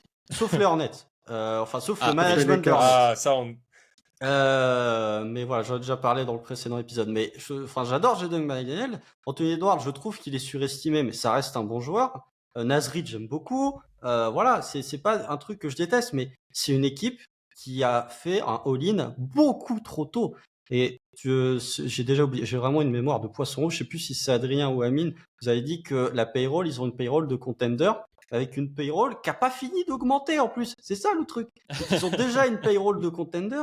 Il va falloir payer McDaniels, et j'ai oublié de dire que Kyle Anderson est aussi free agent l'été prochain. Et c'est ça qui m'inquiète en fait. C'est qu'on est sur, faudrait regarder, je crois que j'en avais parlé dans le précédent podcast, mais le trio Edwards, Gobert, Towns, ça doit être le trio avec peut-être le trio des Suns qui prend le plus gros pourcentage de cap pour une équipe qui va être, at best, second tour de demi-finale de conférence. C'est le meilleur scénario cette année. Sachant que, encore une fois, il faudra prolonger les joueurs. Donc, et tu ne peux pas te renforcer, encore une fois. Tu peux pas améliorer l'effectif, hormis en tradant un des deux bigs. Encore, leur valeur va être très faible, puisque tu as envoyé tous tes pics de draft pour Rudy Gobert. Donc, c'est encore une fois la problématique. Tu te retrouves englué par ce trade. Et financièrement, tu commences à payer les pots cassés de ce trade parce que McDaniels est meilleur prévu finalement. Et Anthony Edwards, tu t'attendais à lui offrir une extension, mais peut-être pas une extension super max, comme ça a été le cas. Et puis en plus, il y a. Alors moi, ce que ça m'évoque, quand vous parlez notamment du trade de Gobert et puis de cette version des Wolves, c'est aussi, bon, là, on passe un peu dans les intangibles, mais que tu n'as aucune certitude du côté des Wolves de où va t'amener cet échec, entre guillemets, parce que bon, on le voit un peu tous arriver, c'est très peu probable. En tout cas, mettez beaucoup d'argent si ça arrive, ça va être quelque chose de fou, hein, mais que les Wolves aillent au titre. Mais voilà, si tu as l'échec pardon, de cette version des Wolves, que tu décides, allez, admettons, de tout balancer, de reconstruire autour d'Anthony Edwards, même là, dans quel état d'esprit sera Edwards et quelles sont tes marges de manœuvre, tu l'as dit, Constant, qui sont hyper limitées. Tu n'as pas ce côté de certitude en te disant, bon, bah, c'est pas grave, on tente cette version-là, et puis si ça pète, on enlève quelques autres et on change les pièces autour d'Anthony Edwards. Même là, dans cette NBA où on l'a évoqué avec le cas de James Harden juste avant, on commence à avoir l'habitude des joueurs qui commencent à dire, bon allez, ça suffit, moi ça, j'ai assez donné pour cette équipe, j'ai envie de partir, même si j'ai encore un contrat sur 3-4 ans, trouvez-moi une équipe, je m'en vais, je ne serai pas là. Voilà, c'est-à-dire que les Wolves qui, comme souvent en pré-saison, d'ailleurs c'est quelque chose qui fait souvent, à laquelle Ben fait souvent référence, souvent il y a des gens qui sont très optimistes pour les Wolves. Là, cette année, là, ça commence sur tous les aspects. on grince des dents, j'ai l'impression. Je sais pas si quelqu'un a un truc pour conclure autour des Wolves, mais parce que Bon, ça fait moi, peut-être un petit peu pessimiste. Vas-y, Amine, pardon. je veux juste dire un truc, c'est que si ils sont logiques, ce qui n'est pas toujours le cas, en fait, pour moi, et c'est ce que je me suis dit à ce moment-là, mais depuis, on n'en entend pas trop parler. Donc, la re-signature de Naz Reid, pour moi, ça signifie un trade de Karl Anthony Towns, en fait. Parce qu'en fait, à cause de la masse salariale, ils ont besoin de McDaniels. Leur construction, elle passe plus par McDaniels que par... En fait, comme ils ont signé Gobert, ils ont envoyé 4 pics, tu peux pas transférer Gobert aujourd'hui, sa valeur elle a baissé en plus, tu as handicapé ton avenir, tu peux pas faire l'aveu d'échec de transférer Gobert. Donc tu transfères, pour moi, la seule porte de sortie d'un point de vue financier et pour essayer de construire son roster de manière un peu plus équilibrée, c'est de trade Towns. Maintenant, est-ce qu'il intéresse vraiment quelqu'un et est-ce que quelqu'un a les moyens de s'offrir Towns aussi? C'est beaucoup de choses qui rentrent en considération. Je pense que, Selon le prix demandé ensuite des deux côtés. Pardon, Ouais. Constant, vas-y. ouais, je pense que Gobert pourtant a plus de valeur, ou en tout cas est plus facilement bougeable C'est que possible. Towns, parce que le contrat Je de suis Towns, d'accord. Ouais. les 35% à 33 ans, ça va être difficile. Alors que Gobert, il lui reste que 2 ans, entre guillemets. Donc c'est des pièces un peu plus modulables. Et je trouve ouais, que ces Wolves, enfin, alors, je sais pas si vous êtes d'accord avec moi, mais pour moi, les Wolves, on parle beaucoup de la conférence Ouest va être une jungle, mais pour moi, il y a des tiers dans cette conférence Ouest. En gros, les Wolves, ils seront dans un tiers avec les Pels, les Kings, les Mavs, potentiellement les Warriors, le Thunder, où ça va être du 11e jusqu'au premier qualifié direct pour les playoffs. Tout le monde est un peu dans le même paquet, et ce sera à une équipe de sortir son épingle du jeu. Il y aura potentiellement même le Jazz qu'on n'a pas cité, mais qui pourrait se glisser en plus dans cet enfer. Bah, là-bas, quand on arrive à 11-12, de toute façon, voilà, va y avoir pas mal de monde. Bon, l'Ouest qui va être une sacrée joute. Gabin, tu rajoutais quelque chose hein? Ça va bouger. Non, pas spécialement sur les Wolves. C'est dommage en fait, ça nous fait pas plaisir de tirer dessus. Mais Ouais, bon, voilà, comme je l'ai répété, on va voir sur un gros malentendu en fait ce duo qu'on n'a pas assez vu l'année dernière, il fonctionne. Mais j'y crois pas en fait, donc je vous dis d'attendre, mais même moi j'y crois pas. en tout cas, on aura fait un podcast très optimiste, pardon, aujourd'hui. On a eu beaucoup de. Alors, on a parlé morosité. Voilà, on a eu les Pistons, les Bulls, les Sixers. On finit voilà sur les Wolves. On n'a pas été très optimiste aujourd'hui, mais comme l'a dit Constant, hein, c'est jamais une question de hate. Ça nous fait pas forcément plaisir. Non. Mais c'est vrai qu'il y a plusieurs cas en NBA. Il y a plusieurs équipes à des nœuds, à des coins particuliers en termes de temporalité qui sont assez complexes. Et après, ça peut aussi vouloir dire, parce que c'est quelque chose qu'on a beaucoup dit, qu'il peut y avoir des mouvements d'ici au début de la saison. Tu as dit Constant, dès qu'on enregistre, il se passe des choses, mais aussi tout au long de l'année, enfin en tout cas jusqu'à la trade deadline. Ça nous fait déjà pratiquement 1h50 de podcast, qui nous fait encore une belle preview. On arrive au bout de la deuxième sur 3, donc la dernière, ce sera donc les 10 dernières équipes la semaine prochaine, après le début de la saison. On va pas commencer à tirer des grandes conclusions, on le fait pas sur la pré-saison, on va pas le faire sur les 5 premiers matchs, mais voilà. On aura l'occasion d'en reparler une nouvelle fois. Merci à ceux et celles qui nous ont écoutés jusque-là pour cette version un peu plus longue pour les previews tout de même. On a envie de parler de toutes les équipes NBA. Merci d'être avec nous un peu partout, hein, comme d'habitude, les plateformes de podcast, Spotify, Podcast Addict, Apple Podcast, sur YouTube. Peu importe la plateforme, vous êtes les bienvenus. On vous remercie et on se donne rendez-vous la semaine prochaine. Salut messieurs. Salut! Salut, ciao.